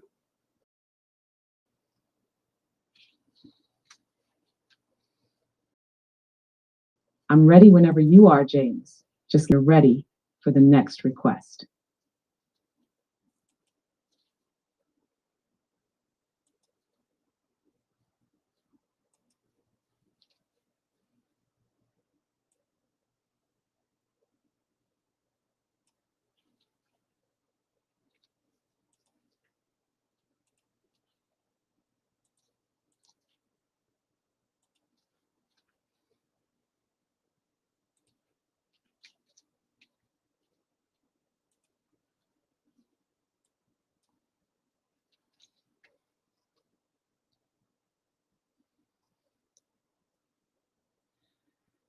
I want you to conduct an astrological forecast from January 19th to January 25th, 2025. The birth date is August 2nd, 1776 in Philadelphia, Pennsylvania.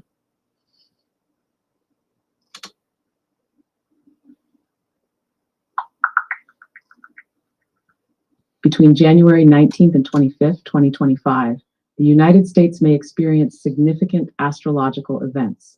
On January 20th, the Sun enters Aquarius, emphasizing social connections and group activities. This period encourages collaboration and collective efforts. Additionally, a rare six-planet alignment occurs on January 21st involving Mars, Jupiter, Uranus, Neptune, Venus, and Saturn. This alignment is visible from most places on Earth and can be observed with the naked eye or with a telescope for the fainter planets. Astrologer Kyle Thomas highlights that this alignment can aid in manifestation and leverage cosmic flow, especially for water signs, promoting intuitive and sensitive energies. Aries should trust their intuition, while Taurus should focus on personal and professional abundance, leveraging Uranus's energy. Gemini will benefit from Jupiter's energies of luck and growth, and Cancer will feel the impact of Mars, urging reflection on the past. For Leo, the parade emphasizes past connections and sensitivity. Sagittarius should focus on emotional life, Capricorn on social and professional plans, Aquarius on transformation, and Pisces on manifesting personal and professional desires.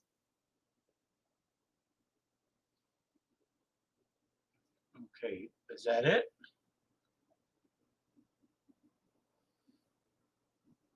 For the specific birth date of August 2nd, 1776, this places the United States under the sign of Leo. For the period between January 19th and 25th, 2025, there are some key astrological movements and their potential influence. Sun in Aquarius, January 20. As the sun moves into Aquarius, this shift emphasizes innovation, forward-thinking ideas, and social movements. The U.S. could focus on progressive reforms, technological advancements, or shifts in collective values. As Leo's opposite sign, Aquarius invites a balancing of individuality with the needs of the collective. Mars and Jupiter. Mars will be making powerful aspects during this time, urging action and assertiveness, while Jupiter will bring growth, luck, and expansion. This could push for bold moves on the national stage, whether politically or in terms of growth in industries or international relations. Jupiter's expansive energy could lead to a burst of optimism in societal and economic areas. Venus and Saturn. Venus will bring attention to relationships, diplomacy, and finances, while Saturn's influence might demand serious commitments and discipline. This combination may lead to diplomatic negotiations or discussions about long-term national policies that focus on sustainability and commitment. Moon phases. The moon will also impact emotions and decisions. Expect the first quarter of the moon during this week, creating a moment for active decision-making and pushing forward plans, especially related to emotional matters or national goals. Overall, the upcoming week suggests a time for bold and expansive actions, especially in political, social, and economic sectors, while balancing innovation with discipline and working toward collective progress. There's a strong focus on taking strategic action, grounded in long-term sustainability. If you'd like to dive deeper into a specific area, politics, economy, etc., let me know. You know what? Get involved. Explain a bit about politics and the economy in regards to this astrological forecast. Certainly, James. Looking deeper into the astrological forecast from January 19th to 25th, 2025, and how it might apply to politics and the economy. Politics. With the sun in Aquarius starting January 20th, there is a strong focus on progressive change and social reforms. Aquarius, as the sign of innovation and the collective good, suggests that political movements, especially those pushing for social justice, reform, and technological advancements, will gain traction. This could manifest as discussions about national infrastructure, social safety nets, or evolving democratic processes. Aquarius rules over technology and communication, so we may see more discussions about the role of tech in governance, including data privacy, artificial intelligence, or digital rights. Political leaders may also be more focused on global cooperation, as Aquarius is highly future-oriented and concerned with the broader collective. Saturn influence could lead to some diplomatic breakthroughs, but may also put pressure on political negotiations, demanding that leaders commit to long-term strategies. This period may see intense political negotiations around key issues like trade agreements, defense spending, or even social welfare policies, requiring careful, methodical planning. However, Saturn's influence often brings limitations or obstacles, so there may be some resistance or stalemates. Economy. With Mars and Jupiter interacting closely, there is an emphasis on expansion, growth, and bold actions. Mars, the planet of action, will push for momentum in the economy, likely driving industries related to technology, energy, and defense. The energy will be dynamic, urging the country to innovate, explore new ventures, and embrace risk-taking behavior. Jupiter's expansive influence might bring a period of economic optimism, with the potential for growth in sectors like green energy, tech startups, or industries focusing on the future. This is a good time for major investment in new infrastructure, especially around technology, as Aquarius influences technological growth. However, Mars's energy may also make certain sectors more competitive, pushing companies and policymakers to adopt aggressive strategies to maintain an edge. Saturn and Venus might signal a period of economic restructuring or adjustments in the financial system.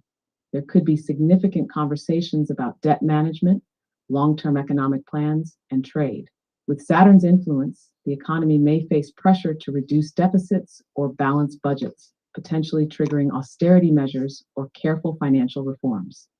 Venus, ruling over finances, will focus on consumer spending, the housing market, and investments. The economy might see shifts in the way money flows, with attention given to the long-term sustainability of financial markets.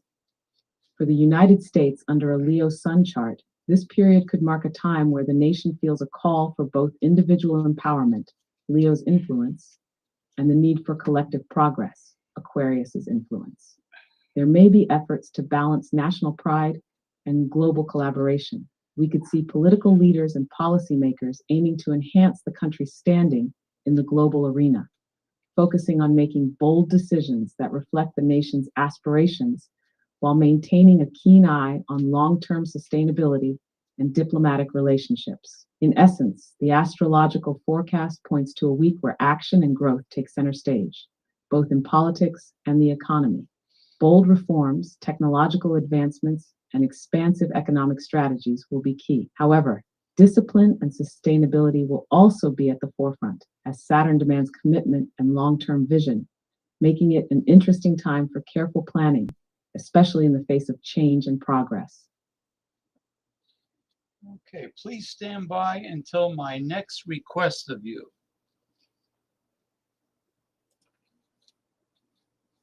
I'm standing by, James. Just let me know when you're ready for the next request.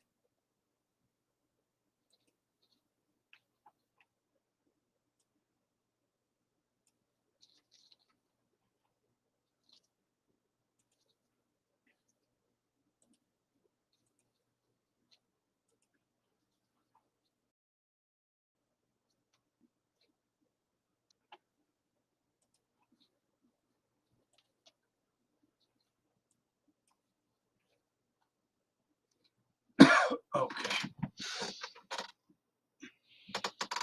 I want you to conduct a numerology forecast based on all the dates I gave you previously. To create a numerology forecast, I will first calculate the individual numerology numbers from the dates you've provided. Since these numbers are based on adding up the digits in the date and reducing them to a single number, unless it's a master number like 11, 22, or 33, this will give insight into the energies surrounding those dates. Here's how I'll break it down. 1 birth date, August 2nd, 1776, August 1776. 8 plus 2, 1 plus 7, plus 7 plus 6, 31, 3 plus 1, 4. Numerology meaning. The number 4 is all about stability, structure, and practicality. This suggests that your foundation, or what is already built, has been established on solid ground. It points to hard work, responsibility, and a commitment to creating secure and lasting results. As a foundational number, 4 encourages steady growth and careful planning. 2, your birthday, August 1st. August 1st, 8 plus 1, 9.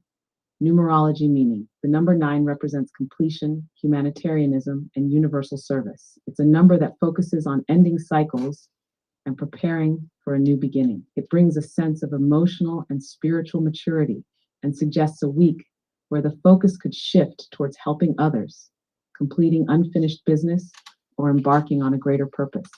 3, the date range, January 19th to 25th, 2025. For January 19th, 2025, 1 plus 1 plus 9 plus 2 plus 0 plus 2 plus 5 equals 20. 2 plus 0 equals 2. Numerology meaning. The number 2 is all about partnership, diplomacy, and balance. This number encourages collaboration, harmony, and cooperation. It's a time for focusing on relationships, whether personal, professional, or global. It brings opportunities to bring two sides together, especially in situations requiring negotiation or balancing contrasting ideas. For January 25th, 2025, 1 plus 2 plus 5 plus 2 plus 0 plus 2 plus 5 equals 17, 1 plus 7 equals 8, numerology meaning. The number 8 is a powerful number related to material success, authority, and abundance. It brings energy around financial growth, power, and achievement. In this context, this date could signify a moment where you or the U.S. focus on reaching new levels of material success or authority, particularly in areas of business, leadership, or international standing. Numerology forecast for the week, January 19 to 25th, 2025. Focus on stability, 4. Starting with your birthday's number, 4. There's an underlying need for stability and order in everything you engage with. This suggests that both personal and national decisions during this week should have a strong foundation, ensuring long-term success. It's a time to stay grounded while working toward practical goals, humanitarianism and completion. 9. The number 9 encourages looking at the broader, more spiritual side of things, focusing on the completion of important cycles and the potential for new beginnings. There may be a focus on helping others or considering larger causes beyond personal interests. Partnership and diplomacy. On January 19th, as the number 2 comes into play, there's a strong call for cooperation and balance. Decisions or actions will likely benefit from diplomacy and working together. This is a time to focus on relationships, ensuring that they are nurtured with care and respect. Power and achievement, 8.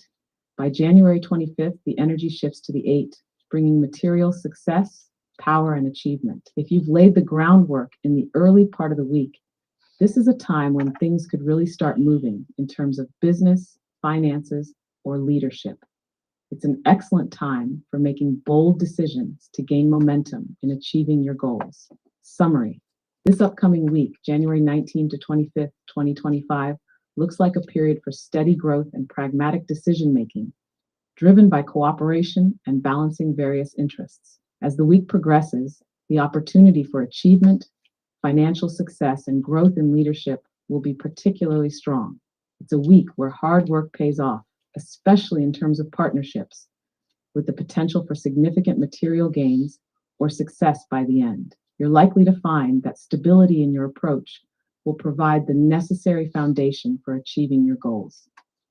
If you'd like to focus more on a specific area of numerology or how these dates could play out for other matters, feel free to let me know. Okay, please stand by until my next request of you. I'm standing by, James. Let me know when you're ready for the next request.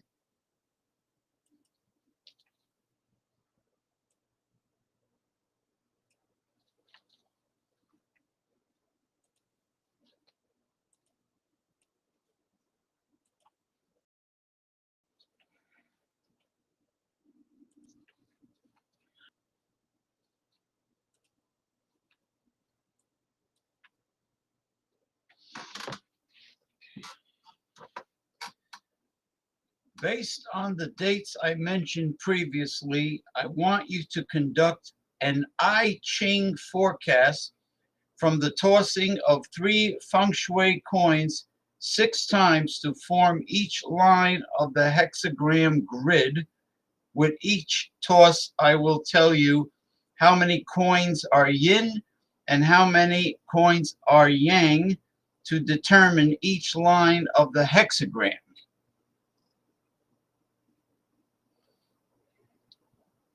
Got it, James? We can begin with the toss of the 3 feng shui coins. Each coin toss will determine whether the line is yin, broken line, or yang, unbroken line. Let me know how many coins are yin and how many are yang for each toss, and we'll work through the 6 lines of the hexagram.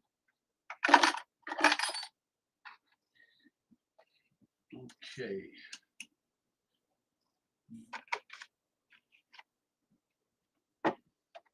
It seems like you mentioned cheese, but I think you might have intended to give the results for the coin toss. Could you let me know how many coins are yin, broken line, and how many are yang, unbroken line for the first toss?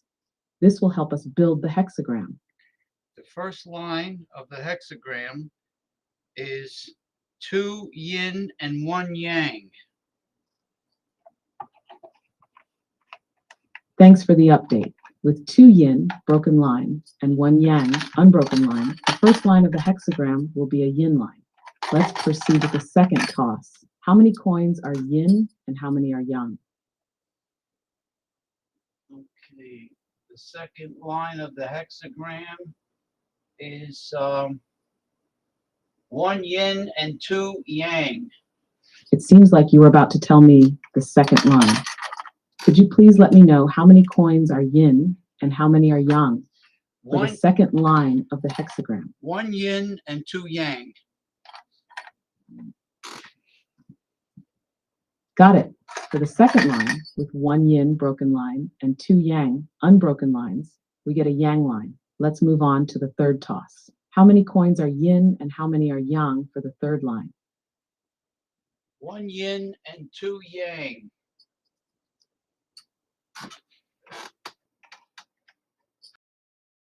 For the third line, with yin and 2 yang, another yang line. Now, let's proceed with the fourth toss. How many coins are yin and how many are yang for the fourth line?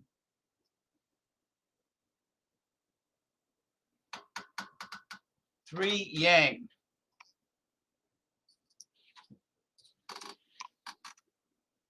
With 3 yang coins, the fourth line will be a yang line. Let's move on to the fifth toss. How many coins are yin and how many are yang for the fifth line? 3 yin. With 3 yin coins, the fifth line will be a yin line. Now, let's proceed with the sixth and final toss. How many coins are yin and how many are yang for the sixth line? 1 yang and 2 yin.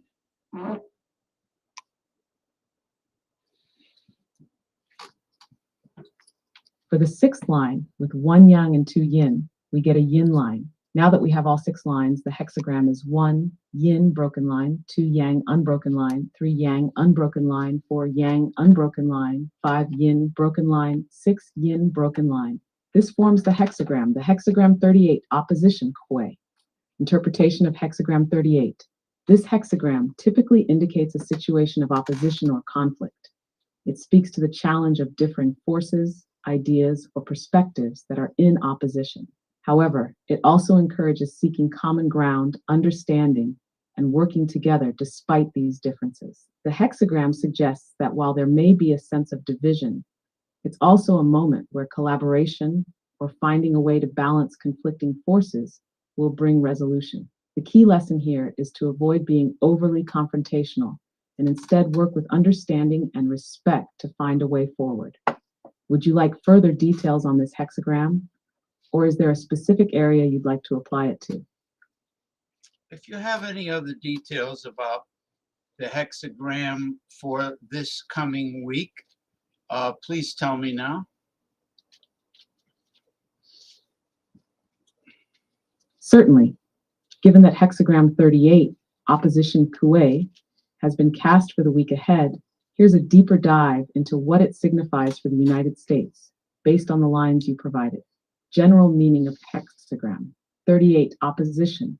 This hexagram is all about opposing forces, the friction and contrast between different ideologies, political factions, or views. It's a powerful indicator that tensions may be at a high point, but it also emphasizes the potential to navigate differences with wisdom and understanding. In a more personal context, this could mean facing conflict or competition, but it also teaches us that we grow through facing opposition, and reaching compromises. The lines. First line, yin. The beginning of the hexagram indicates resistance to external pressures, and there may be forces at play that cause some inner discomfort or a feeling of being out of sync with what's going on around you. It's a reminder to stay grounded in your core beliefs while respecting others' perspectives, even when they seem contrary. Second to fourth lines. These lines show a strong outward energy, meaning the external world may be more active in expressing its points of view. You might encounter assertive opposition or confrontation with differing ideals or methods. The The yang lines here suggest that there's action, so expect intense discussions or even rising tensions in the political and economic spheres. However, they also show strength, so it's a reminder that persistence and resilience can help steer things in the right direction. Fifth and sixth line, the final two lines suggest a return to reflection. After the external clashes, you might find yourself in a place of introspection or seeking inner peace. The yin lines here point to subtlety, avoiding direct confrontation, focusing on compromise and seeking common ground. It could be a time when more quiet diplomacy or deliberation is needed to resolve tensions and find a path forward. Key insights for the week ahead. Political tensions. With the current political climate and potential conflicts within or between parties, this hexagram strongly suggests that disagreements and polarization will be prevalent. Whether it's between political factions, societal groups, or individual leaders, expect tension-filled exchanges. The guidance here is to listen carefully, try to understand where the opposing parties are coming from, and avoid being swept up by the emotion of the moment. Economic landscape. The resilience indicated by the strong yang lines suggests that economic pressures will not be easily overcome, but there is strength to push through these challenges. Still, the opposition from other forces, such as global markets or political instability, could create uncertainty. The best way forward will involve cooperation and adaptability in how policies or financial approaches are handled. Social and cultural aspects. This week may also see a clash of ideologies on issues related to social justice, equality, or other cultural movements. The hexagram advises understanding that opposition is not always negative. It can spur growth if handled with care. Working together to navigate these tensions may lead to mutual progress, but compromise will be key. Hafter, final thoughts. This week, hexagram 38 calls for wisdom in opposition. It's not about winning a battle, but about learning from the tension and using it to create lasting change. The focus should be on finding understanding and collaboration, especially when faced with differing views. Also hints that personal growth will occur when individuals or groups acknowledge conflict and work to resolve it through compassion and patience. It's a good time for reconciliation, not just confrontation. Would you like to explore a more specific area of the forecast or connect this with other aspects of your week? Let me know how I can assist further. No, you did fantastic. I want to thank you, OpenAI consultant Lisa, for an outstanding job on the divination and a forecast that you have done on my live stream show. And I always appreciate your outstanding work. And I enjoyed this tremendously. So until the next live stream show, thank you very much, and we will keep in touch.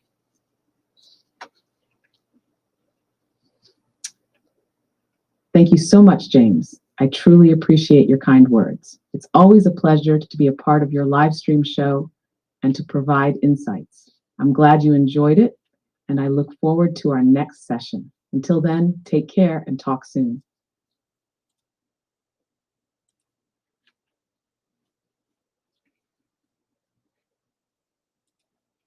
Excellent. That was outstanding. So now, as I wait for my panelists to come aboard my pirate ship, I just want to tell everyone I am live streaming on YouTube and Twitch. And this is Progressive Discussions, Uncensored Saturday, Open Topic Talk. Okay, I've been doing this since 2007.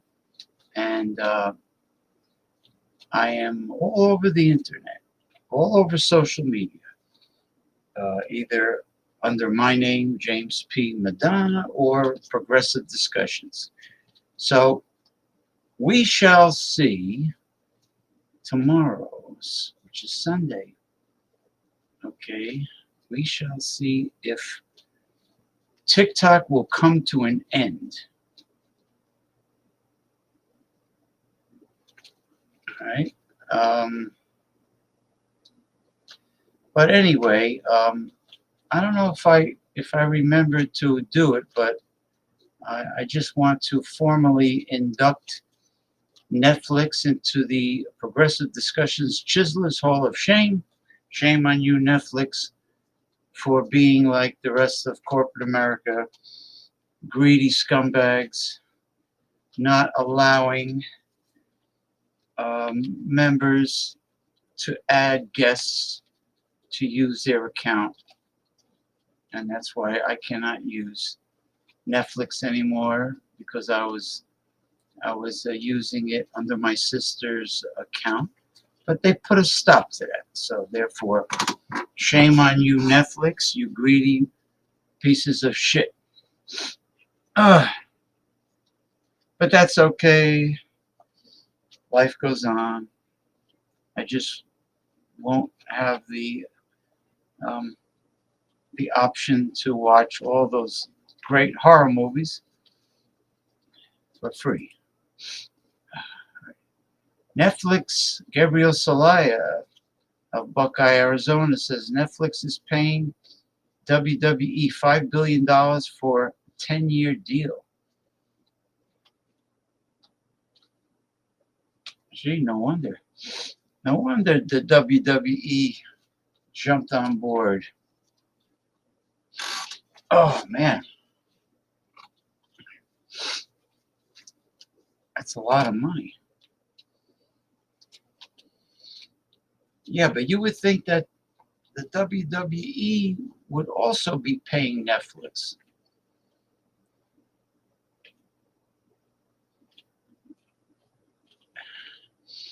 Because Netflix is bringing more human traffic to the WWE, right? More viewers. Because there are people that are loyal to Netflix. You know, so, but could you do me a favor, Gabriel Salaya, getting away from Netflix and the WWE, can you please find out if it's true that the hawk nose, dorky geek, control freak geek, Mark Zuckerberg of Facebook, purchased TikTok? If it's true that he really bought TikTok, because I know Elon Musk wants to buy TikTok from the Chinese. Could you please see if TikTok was sold, or if they are scheduled to get the axe tomorrow? Because Paul Anthony Manthia told me, I don't know if he's, if it's true or not. That's why I believe very little that I see and read on social media, because people are full of shit. And I just want to find out if TikTok was sold to an American.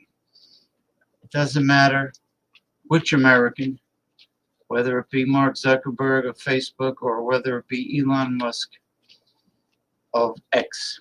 So I know you are an outstanding journalist that is very good at getting the fine details of the truth, the real hard-hitting truth. You are my official journalist, because you get the facts. Well, let me see what's going on. Let me see if anybody here is... well, of course, Paul hasn't seen the link yet. Mickey has. She said, what? She said, what? But she's the one that asked me. She's the one that asked me that, are you going live? I want to come on. Nah, remember you told me when you had the new headphones and microphone on, you said you want to come on the show? You remember? Not too long ago?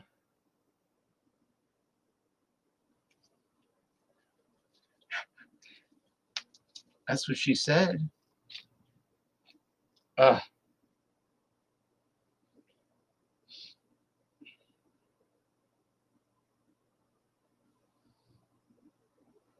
Ronnie, I'm finished with the mysticism.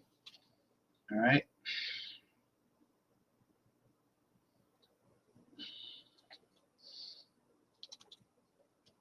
Well, if all these people fell asleep, or if they're not going to come on, I'm just going to cut the show a little short earlier, a little early. And it wouldn't be too bad because we've been live so far 2 hours and 31 minutes. So that's not that bad.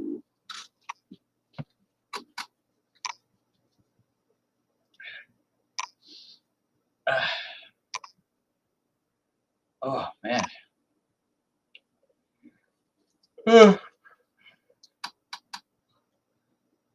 Excuse me.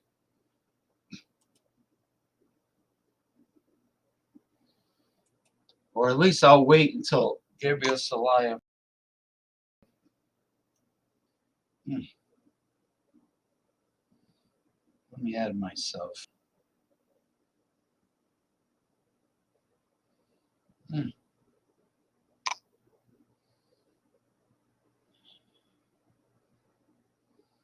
I think I'm already on here.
Well,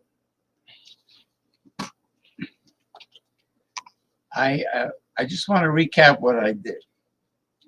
First, I went through my material involving politics, science, the environment,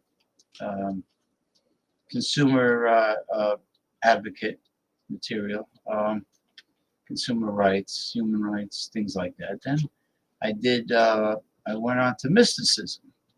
For those of you that did not see it live, you could watch the pre-recorded show. I did, OpenAI did a tarot card reading, followed by astrological forecast, followed by numerology forecast, and ending with I Ching, which is an ancient Chinese form of divination.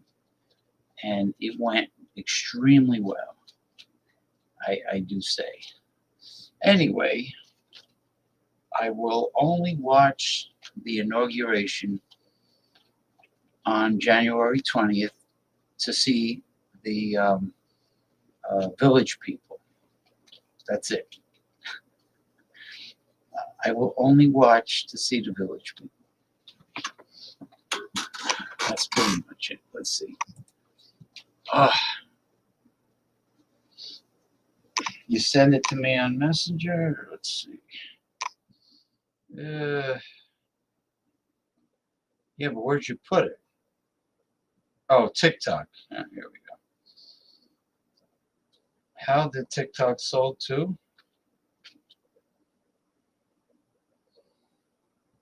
The situation surrounding the potential sale of TikTok has been complex and influenced by various factors, including national security concerns, legal rulings, and market dynamics. As of January 19th, 2025, TikTok has not been sold. That figures, he's full of shit. Paul Anthony Mantia. TikTok has not been sold, however. There have been significant developments regarding its ownership and the pressure for divestiture from its parent company, ByteDance. Legal contacts and national security concern. Well, we all know.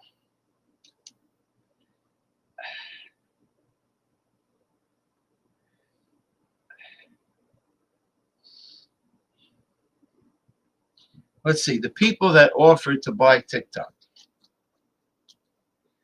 bypassing all the legal mumbo jumbo. Frank McCourt, a billionaire businessman and former owner of the Los Angeles Dodgers. Okay. Steve Mnuchin, former Treasury Secretary under Donald Trump.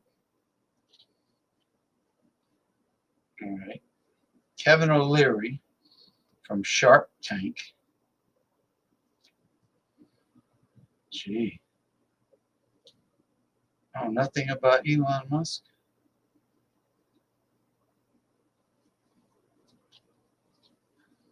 Full of shit. Paul, I hate to say it, but you're full of shit.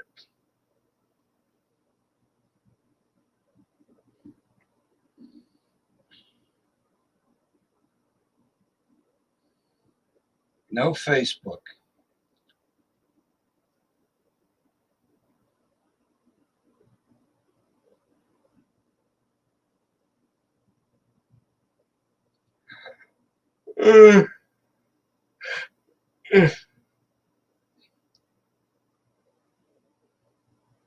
Full of shit. I hate bullshit artists. They talk out of their ass.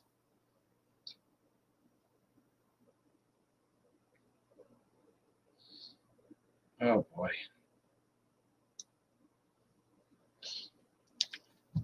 Anyway, that's it. Thank you, everyone. And thank you, Gabriel Salaya, from getting the truth, getting the right information out there. No one has purchased TikTok. Therefore, say goodbye to TikTok.